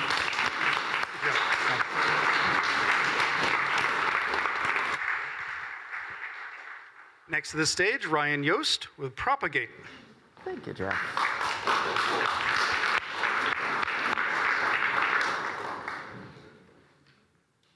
Hi, I'm Ryan, and I'm building Propagate, the first app that actually helps runners overcome their injuries. 3 years ago, I was a little out of shape, so I decided to get back into running. 1 mile turned to 2, turned to 4, turned to 8, until I started feeling this nagging pain in my left knee. Naturally, I ignored it and powered through until it turned into a full-blown injury, IT band syndrome.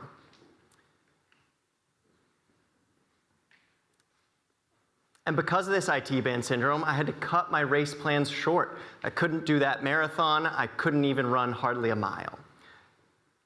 Luckily, I studied biomedical engineering, and then worked for 4 years at a wearable tech startup. So I was well versed in that intersection between health and technology. But the problem is that injured runners are largely on their own. Apps like Strava and Runna give you static mileage-based plans that completely fall apart once you get injured. And physical therapists cost at least $150 a session. So you have to turn to Claude or ChatGPT or Instagram physical therapists. And they might give you some decent exercises, but that's not the hard part. The hard part is actually doing those exercises each and every day so you can overcome your injury. So I put that in an app. Based on your pain, it uncovers your most likely injury and then gives you exercises from research-backed physical therapists to actually fix those problems and build a habit around daily strength training. And it worked for me. I went from barely being able to run a mile to running a marathon in this past fall. And sadly, I'm not alone. 52% of runners get injured each year, and there's over 50 million runners in the US alone. We're looking at the 24 to 35-year-old demo, newer runners like me who don't exactly know what they're doing, so they get injured. If we capture 1% of this market with an app that's free for a week and then $10 a month after that, we're looking at an initial target market of over $10 million and a total addressable market of over $10 billion. I mean, we all know of running a friend who's injured running.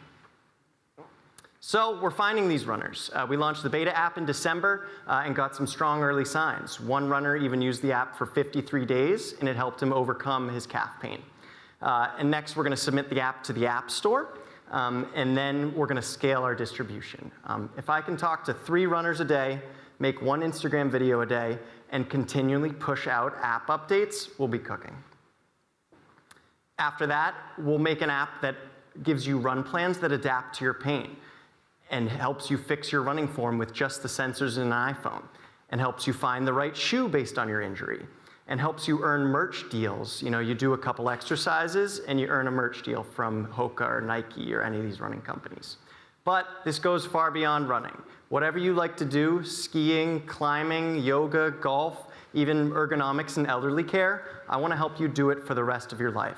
I know when I was 26 and I was looking at myself saying, how am I injured now? What am I going to do when I'm 36? What am I going to do when I'm 66? How am I going to keep doing the things I love for the rest of my life? And all of this is possible with the power of artificial intelligence. The defining question of our generation is going to be, how can we leverage this technology to actually make our lives better? Actually solve customer service requests instantly, push out app updates every day, make great content every day, and make it faster and better. But AI is only as good as the people that are driving it. I'm decent at product, learning a lot along the way. My wife is an amazing marketer and designer. And then I want to bring in more people onto the team.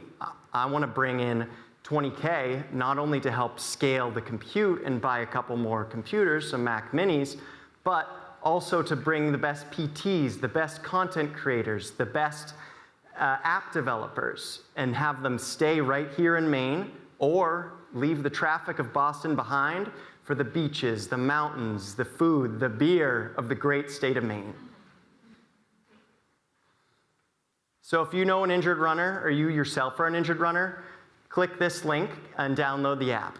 And together, we can keep doing what we love and do it for the rest of our lives. Thank you.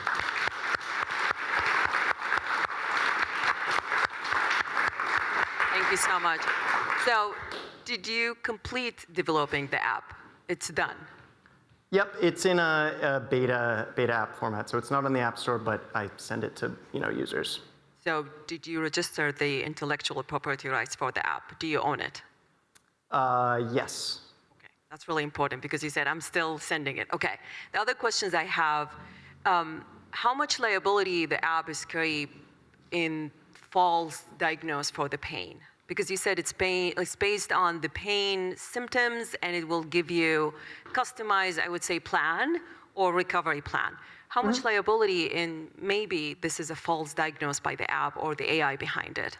Yeah, there's some liability, and same with Claude and ChatGPT. They have their health plans. You put it. I kind of consider it analogous to how wearables aren't medical devices, but they're providing similar services as medical devices. So I'm kind of angling the app that way.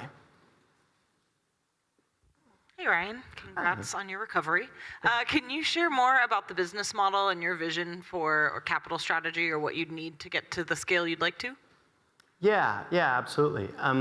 So free for a week and then $10 a month after that. Really, I mean, I'm going to play around with a couple different business models. I'm really focused on the product itself and making something users want first. And if it was a little more niche of an industry, maybe I would drill deeper into that, but there's so many runners and so many injured runners. So you talked about the disconnect between the Instagram, probably the YouTube PTers versus true physical therapy. And I apologize if I missed this. Where is that accountability in your app, just in the AI? So I missed a little bit of disconnect. Yeah, I mean, it's kind of like Duolingo in that it helps you build a streak. It implements those behavioral techniques that help you build habits. So streaks, really smart, targeted, awesome notifications powered by AI that can the goal is an app that kind of can read your mind in that it knows what motivates you to actually do your injury recovery. For me, it's running the rest of my life. For some people, it's finishing that marathon that's in 3 weeks. For some people, it's citing actual research sources in the notifications themselves so that they can trust that I should actually do this every day. Thank you. Thank you, Ryan.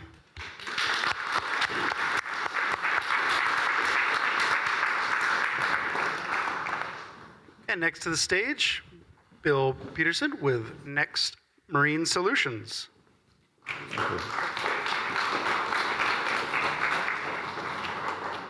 Hi, I'm Bill Peterson, and I'm an injured runner.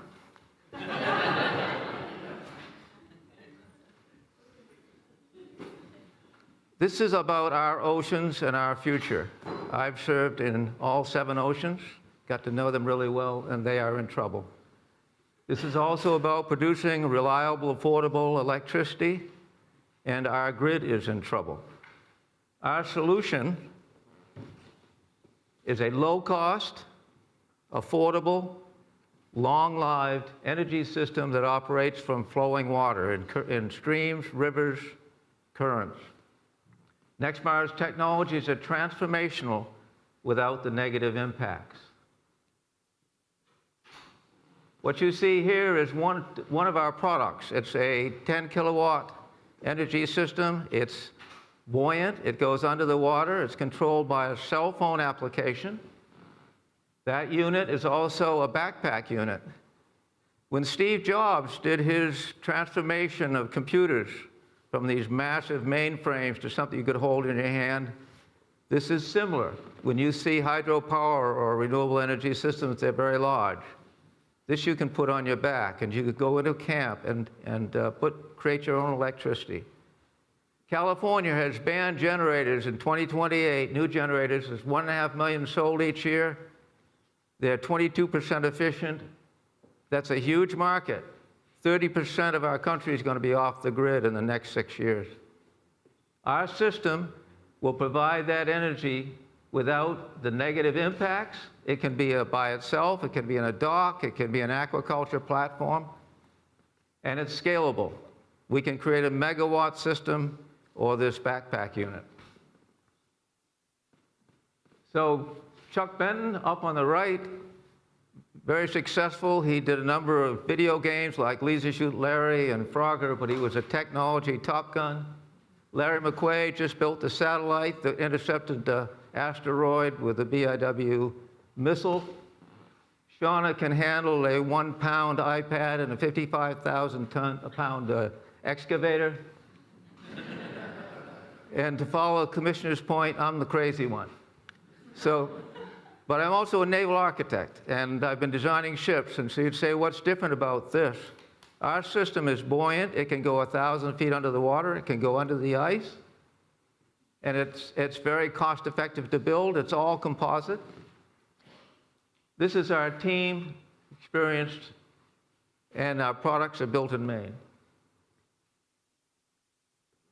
We're doing demonstrations now in the Kennebec River. We're working with Colby College on a power system for their islands. We're working with Washburn and Doughty and the system for their shipyard. We're working with Dirigo Labs. So we're all around the state demonstrating our systems in order to be able to bring it into production. We fit into 5 of the 7 technology areas that clusters that Maine has identified. As Maine goes, so goes the nation was for politics years ago. We think it's for hydropower today. We went through the traditional path. It was during COVID. So we did our design and engineering. We had to create our own computer models. We linked 2 supercomputers up in Canada, and we went through this whole process. We're patented in the US and internationally, and we have our products out in the marketplace. The most significant thing here is in 5 years, the delta between our cash in and our cash out is about $16 million. We've raised $1.5 million. We have no debt. We're going into a seed round now, which is to take us into production. And the IP of that production, we will license to other entities. So this product can be built by shipyards, boatyards, all around the world. These are some things this is a pickup truck of energy. If you think about it, we can bring it to you and you can configure it as you may want. If you're going to make hydrogen under the ocean, you're going to desalinate. If you want to be under the Arctic, we're the only system that works under the Arctic. We can be on your aquaculture platform. We manufacture biorock. We just built a system for 3,000 pounds of biorock, which is a carbonate, powered by our in situ energy system. Never been done before. So this is a depiction of the system as it operates, with the fish flowing through because it's fish friendly and it's been proven that way. Thank you very much.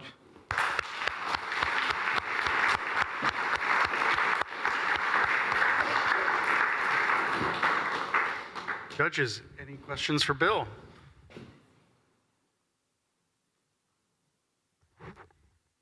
It's not a question, actually, it's a comment. I would love for such project to include other colleges in the area. I'm biased to Thomas College, so please open doors for this educational opportunity for other colleges in the area. We have a lot of marine biology, like computer science, a lot of really kids going into workforce and interested in working in such environmental friendly projects. So thank you.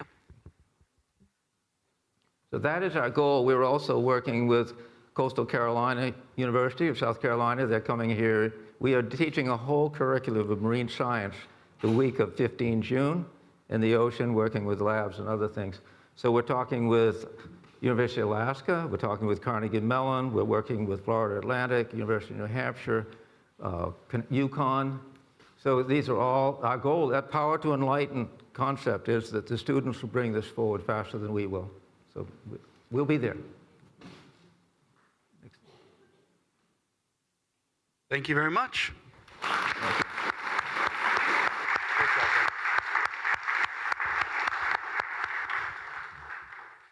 In the final presentation in our cohort, Joshua Schurz with Maine Canned Fish.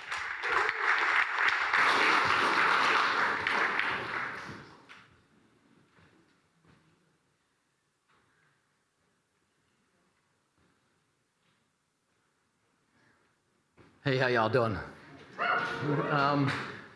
My name's Joshua. I'm a co-founder of Maine Canned Fish, and we are resurrecting the heritage industry of canning seafood here in Maine. There used to be $100 million in revenue, 10,000 jobs, no longer here in the state, dotting the landscape from Eastport to Lubec to my hometown of Bath. We are literally preserving Maine's seafood industry. Whoa, hey. There is a crisis-opportunity as a result of this decimation. The global industry currently is $29 billion, growing at a 6% CAGR. Nationally, it's $15 billion, growing to $22 billion. 95% of that $22 billion, $15 billion is imported from all over the world. 5% is produced here in the United States, none of it in Maine. One cannery in Alaska, one in Washington, a micro cannery in New Bedford, Massachusetts. If you want cans of fish under your brand, you're going to wait 9 to 12 months. We'll get it to you in 2 weeks. Our 6,500 square foot facility is located in Topsom, Maine. We'll be opening in 2 weeks, June 15th. We have a soft opening on the 4th in collaboration with GMRI. Please come out. But those are actual commercial samples up on the left there. And we've got lobster, scallops from Brewer, Maine. We've got halibut from Jerry Cushman and flounder. We've got oysters from Damariscotta River and New Meadows. We've got mussels from Bangs Island, Blue Hill. We've got flounder and cod.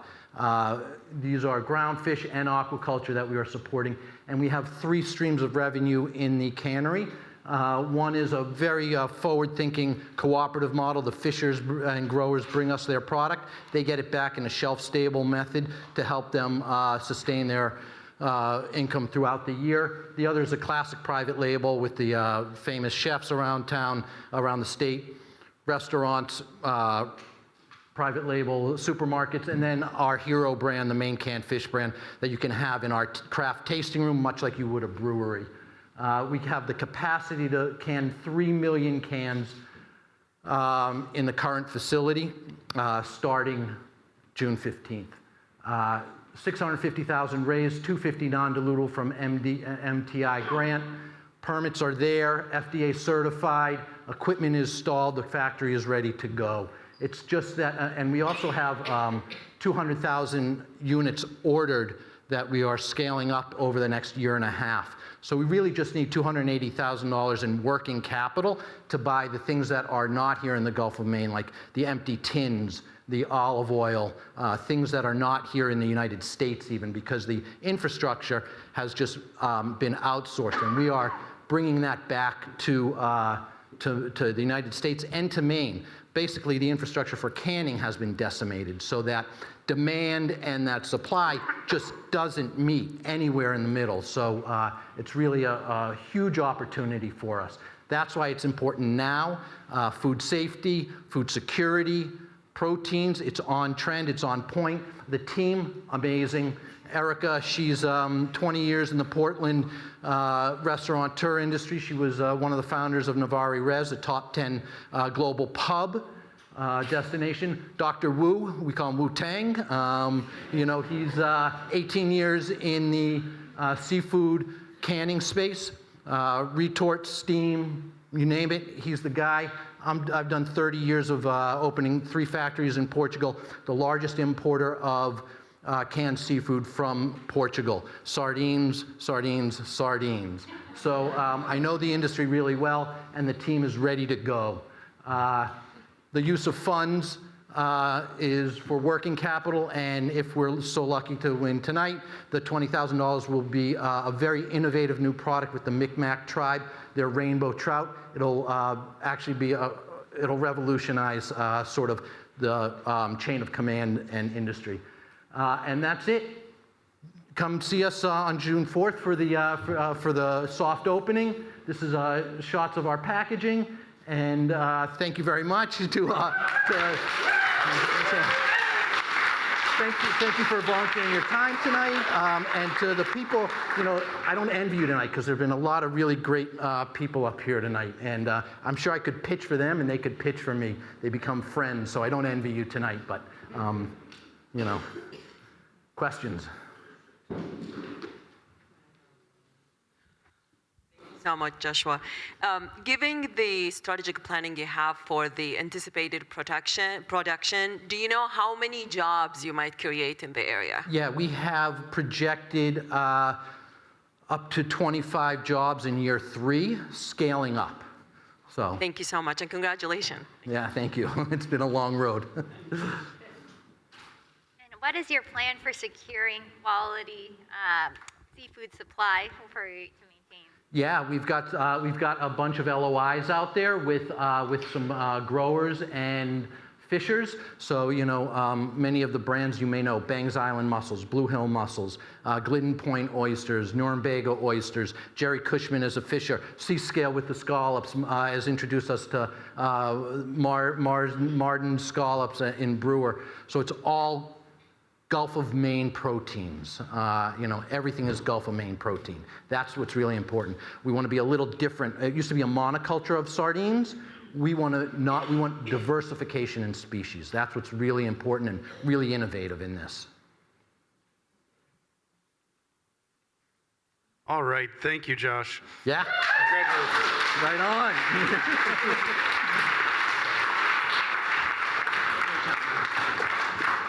All right, our judges are going to go off and begin deliberation, and Josh is going to take over with the Dirigo Labs alumni panel while they mull over these tough decisions. Here you go, Josh.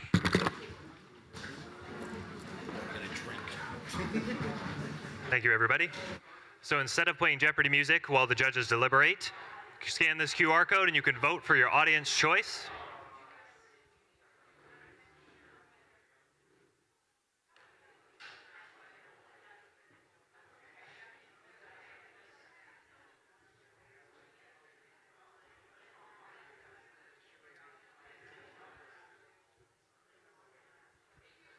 Thank you to all of our amazing cohort companies. I am not envious of the judges' decisions. I encourage you to support these companies in any way you can. So, without further ado, we will introduce our alumni panel. It's a casual conversation about Maine's ecosystem and startup.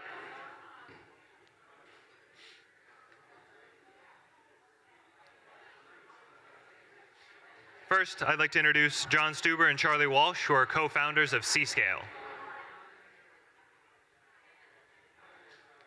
Next on the panel is Lee Kahn, founder of Homegrown Fuels and our second cohort.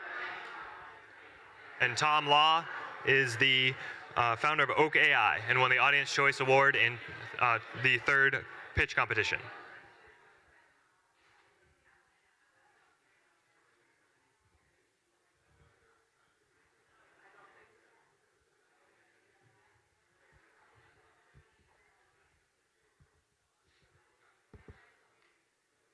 So we will go around and let's just do a quick elevator pitch. I will hand off a mic to you guys. Just do a quick elevator pitch of your company so you guys, everyone knows what you do and what you're about. Hey, can you hear me? Hey, Tom Law with Oak AI. We're in the 2023 cohort. These days we do social media automation, comment for link stuff. We, in the past year, have done some pretty big campaigns for people like Zara Mamdani and Mr. Beast. And we've been growing, now we're venture backed.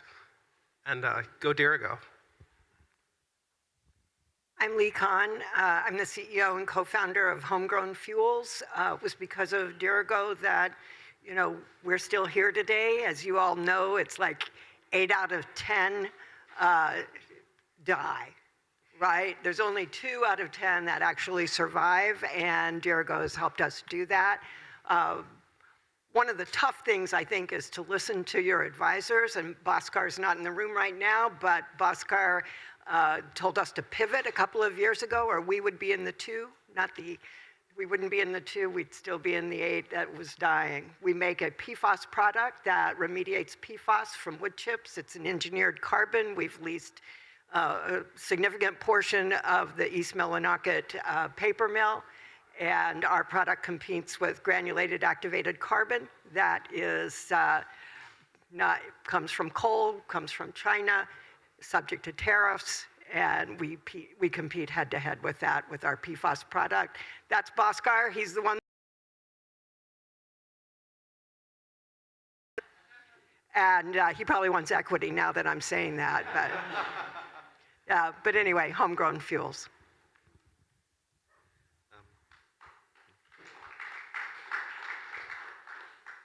Hi, I'm Charlie Walsh. We were in the cohort last year as Seascale.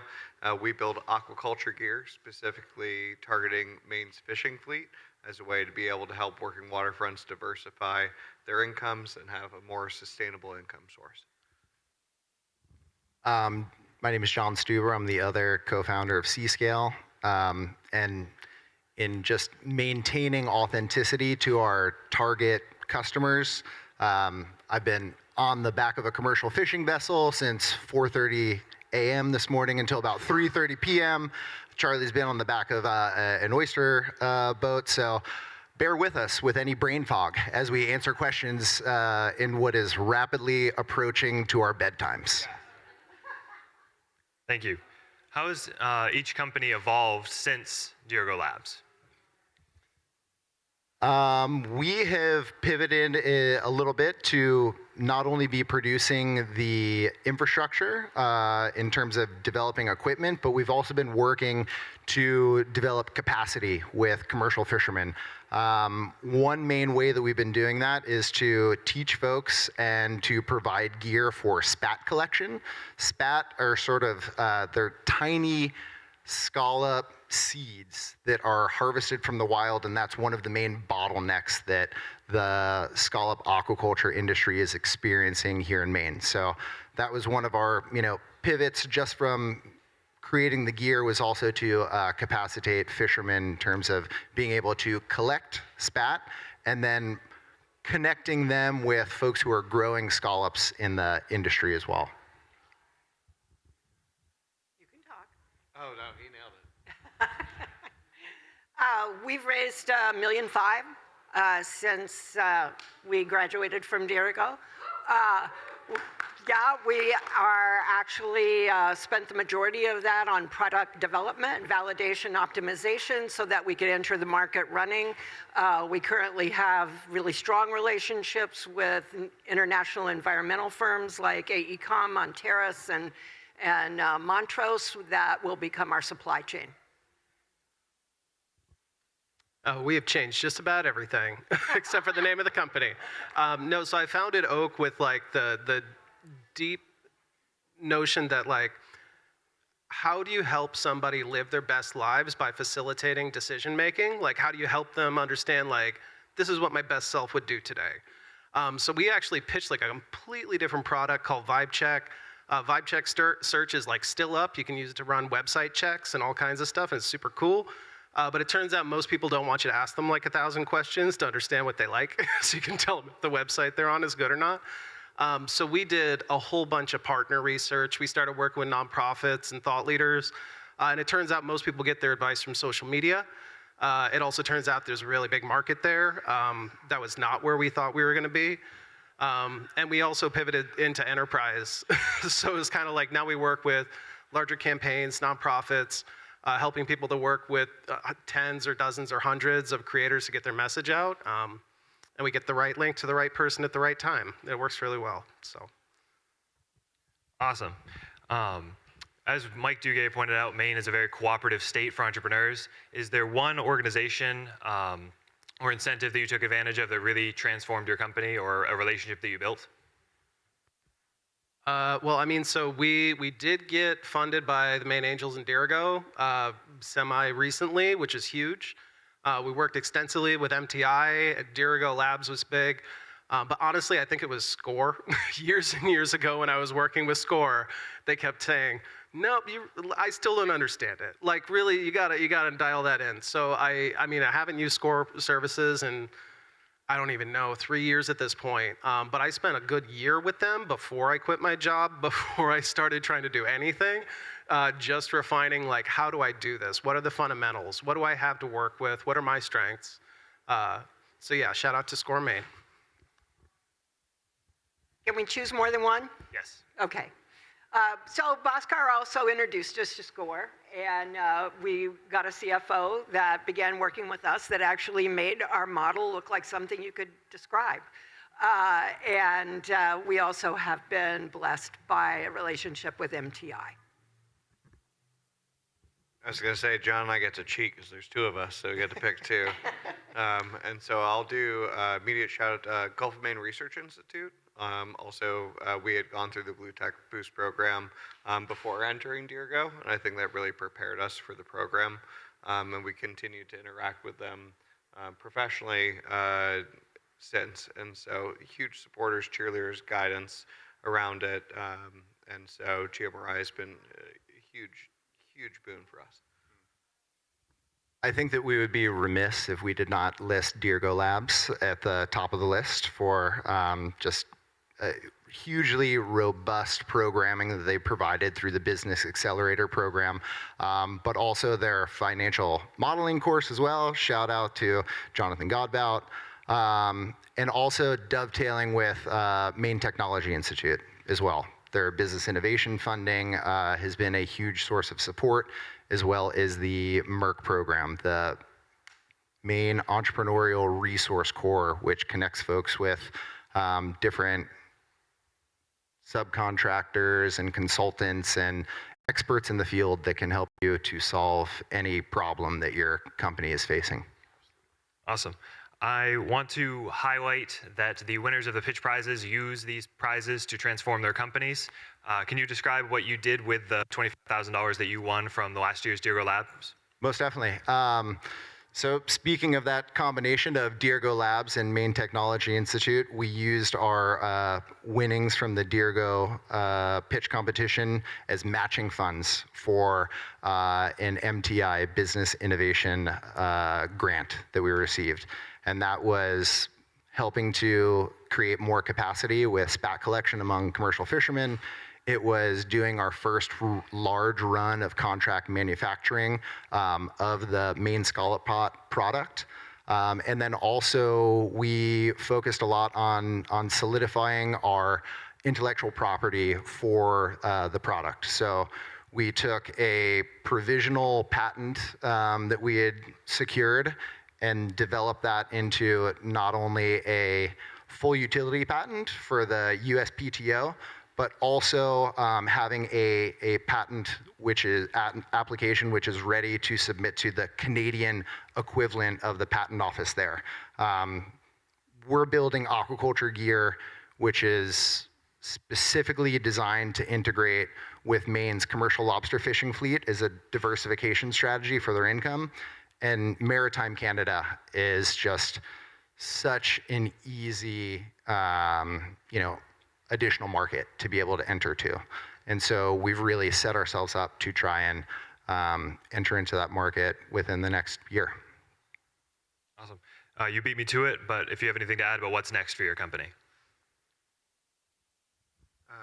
One more thing that really the funding was able to allow us to do is we were able to expand kind of the offering of our products, not only from scallops, but then also into other emerging species for urchins. And so our first product, I think from initial prototype to commercialization was about like 9 to 12 months.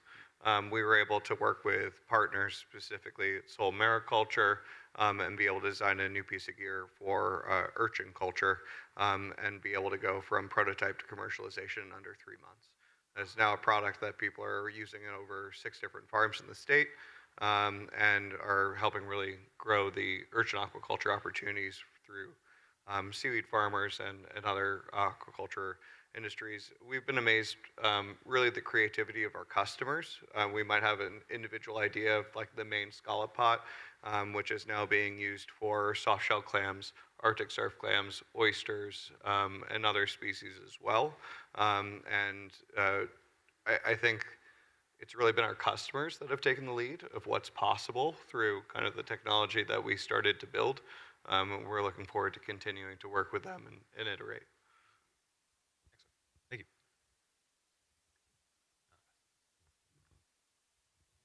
Which question? What's next? What's next? All right. With the resources that we've raised, we've been able to go into contract manufacturing. I have 7 tons of product on the shelf in East Millinocket at the paper mill. That allows us to get products out, to begin sales, to secure agreements, which helps us to secure financing. And we're on a first name basis now with our potential equity investors, and we're looking for $2.9 million. We got a bunch of stuff coming in the next couple of weeks. We're actually launching a new version of our service Amplify. So Amplify is the social media automation and link delivery solution. And we actually got tagged to be finalists in the most likely technology to save democracy pitch at Netroots Nation next week. So if you happen to be in Philly, big thing.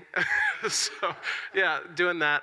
We closed a pre-seed round earlier, actually just like a month or two ago, and we'll be raising again in the fall.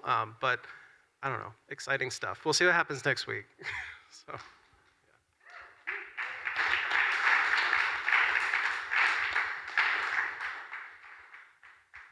You guys touched on this before, but each company just say, why Maine? Why build in Maine? Why should you build your company in Maine? Oh, I mean, for like a tech company, so we're like, you know, post-COVID, full remote, live where you want to, work where you want to. But I believe deeply that Maine has got this, like, it's the intersection of hard work, independent and creative thought, sustainability, also in like the tech space, the like really respect my privacy and my digital person and do things right. And I think we really have the like potential to be a nexus for like the next, kind of like how tech should be done in the 21st century, because we don't have the baggage of some of the really big hubs. And it's kind of like, how do we choose what we want our destiny to be? And I think we're really poised for that here, so. Everything we do starts with the wood chip. So we're in Maine for a reason. And at a paper mill for a reason. 6 tons of chips make 1 ton of our engineered carbon, which is patented. We have trade secrets, and we also have trademarked all of our products. So we need to be where the wood chips are. Yeah, there's not a lot of fishing that happens in urban centers. And so as very much a combination, I think of those two answers, like one, it's where the resource is, but it's also where we live. And that really was the inspiration of looking at the resource and what was possible with it. I think that people think about, you know, quote unquote, like heritage industries or like quote unquote extractive industries. And those are kind of treated sometimes as like a negative idea. But really, like Maine has a lot of opportunity that is built out of those resources, that knowledge, that infrastructure.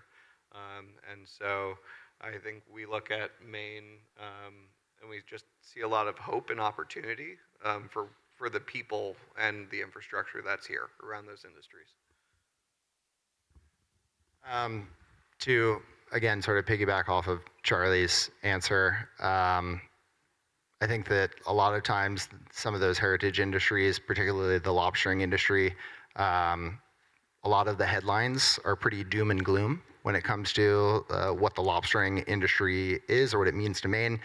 But we think that this is one of the state's greatest competitive advantages. It's this, you know, widely dispersed network of more than 5,000 small businesses that are each sort of like innovating in their own way and figuring out what works best for their vessel and their crew and their area that they're fishing. But ultimately, I mean, when Charlie and I founded Seascale, we were setting out to solve a problem that existed in our backyards. I mean, we both live in small coastal communities. Commercial fishing continues to be one of the primary economic drivers that you know pushes the economy in those areas. It's not just fishing boats, but it's all these different, you know, sort of ancillary businesses. And we want to make sure that the places where we live in Maine, small coastal towns, continue to remain strong, remain vibrant, and you know, supporting commercial fishermen in terms of diversifying their offerings is one of the best ways that we saw to be able to do that. As mentioned before, entrepreneurship is a lonely and hard journey. But if you could go back and tell yourself the day you founded the company, what lesson did you learn that would help you out and save a bunch of time? Is there a lesson in there?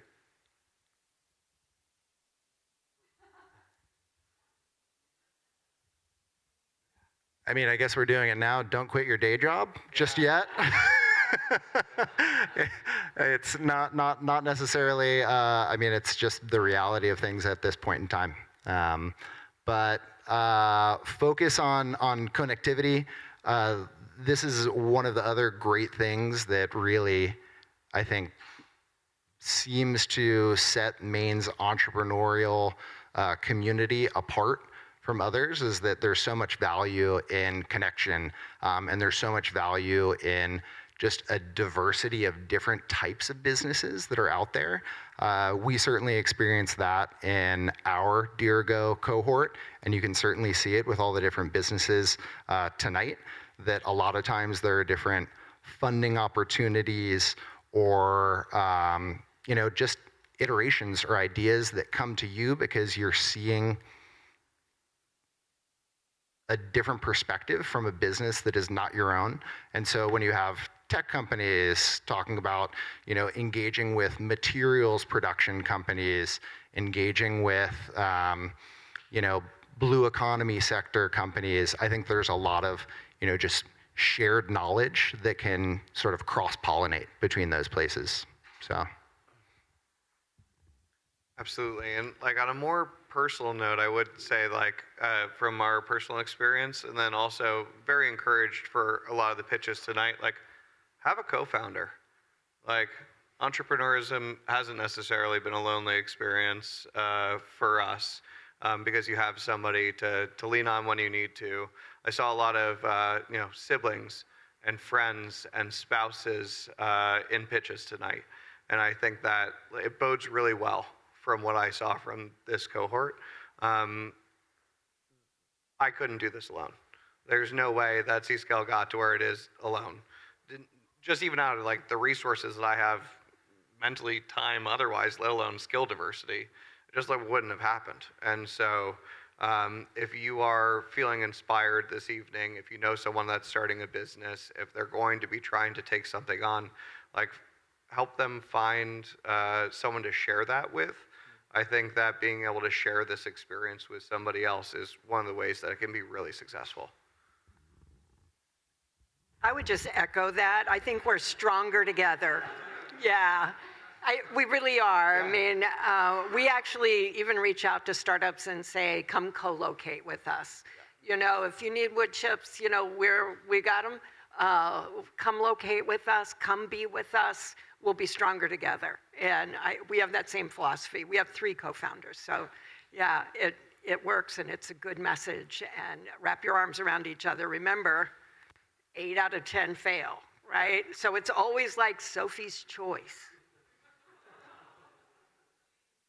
It's horrible. So wrap your arms around each other. And she let the girl go, if you don't remember the movie, okay? Solo founder here, and I would definitely say what they said. Don't do it. It's really bad. Sorry. No, I mean, honestly, still an option.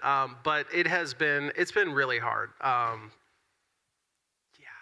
Other than that, I would say, listen. I think this is something you start with ideas and you're like, I know how to do stuff and I'm competent and I know things that nobody else knows and I'm going to go do things, right? But it's easy to forget that actually, most things, you're gonna have to do this for a while to learn what you're doing, what the pieces are, where you're operating, and listening and having that learning mindset. I still need to figure this out, not just I already have it figured out. I tell myself now I've got to figure it out, but I don't. But I think that was the biggest thing, is just approaching it you're basically going back to college. You need to learn how to found a company while you're doing it. So yeah, you're here to learn, at least for the first bit. Awesome. You talked about it a little bit. Have you collaborated with any other Dirigo Labs alumni or anything like that in your work? Honestly, so maybe that was my best support system. I think for that year one. So formal collaborations, no, not in the tech space we're in, but informal meetups, going out regularly, getting coffee, holidays, all kinds of stuff. That peer and ecosystem support has been huge. I think we're all in different sectors. Everybody from that cohort. Some people are still plugging away. Some people have paused or done other things for a bit. But just the camaraderie, I think, and the peer support. I would come back to my relationship with Bhaskar. Every time I get stuck, I still call him. There are times when he doesn't take my calls. Probably for a good reason. Nonetheless, I still go back for that advice. I need it, I take it, I listen to him. Yeah, there was a couple C-scale shout-outs and pitches today. We did not pay for that. Just wanted to be very clear. But I think this entrepreneurial community in Maine it's a small town. I think that one of the greatest successes of it is that there's such a diversity of what people are trying to do, and we still find ways to be able to support each other and collaborate. Dirigo Labs, the community that it builds, I think, is one of its greatest resources, not just with the cohort itself, but then also with the mentors. Yeah, we just miss hanging out with people on Thursday nights. You know, I mean, like I wish that we maintained more connection with the folks that were in our cohort, and this might be the indicator for a reunion tour. You know. Excellent. As you can see, the judges are back. Thank you so much for all of our Dirigo Labs alumni.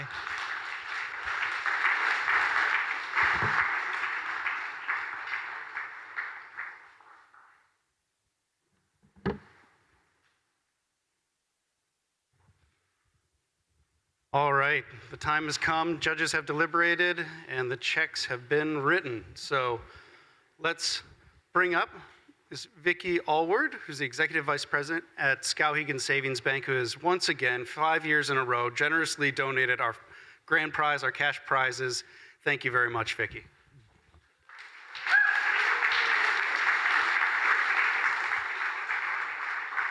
So very happy to be here. Our mission is to make our communities a better place to live and work, and this is one of the best places to do this. This evening has been really remarkable, and I would just say, I don't know what the judge's decision was. I don't know what name is on those checks right now, but you all deserve recognition for all of your hard work, and I'm actually really excited about all of your businesses. So good luck to you, and I wish you the best of luck, and I won't talk too much. I will just have the checks come up, and we will announce our winners.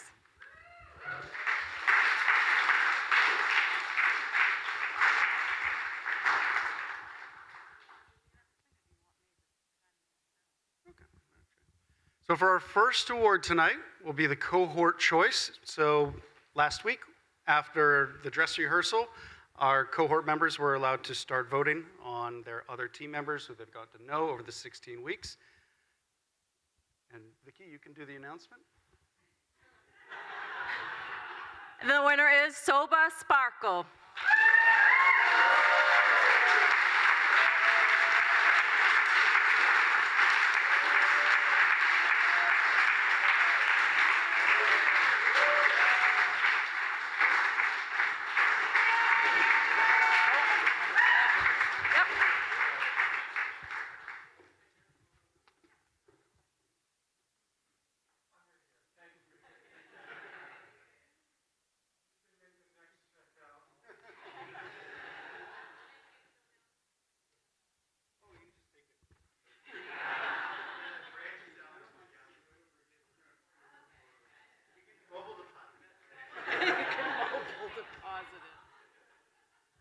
And our next award was chosen by our audience this evening. There were 37 votes, and the winner is?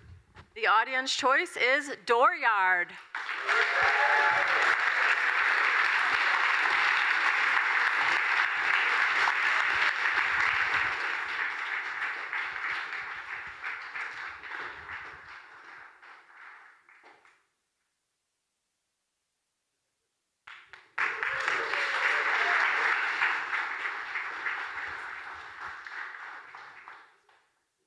And the grand prize winner tonight? The grand prize winner tonight is Lattice Materials.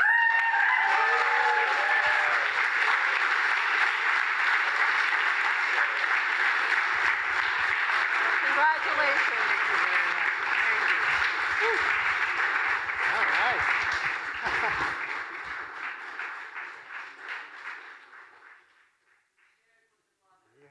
Yeah. Let's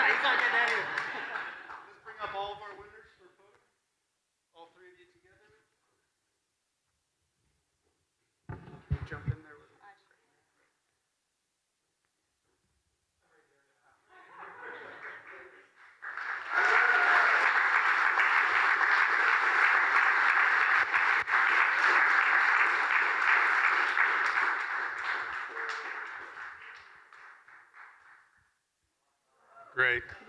Congratulations.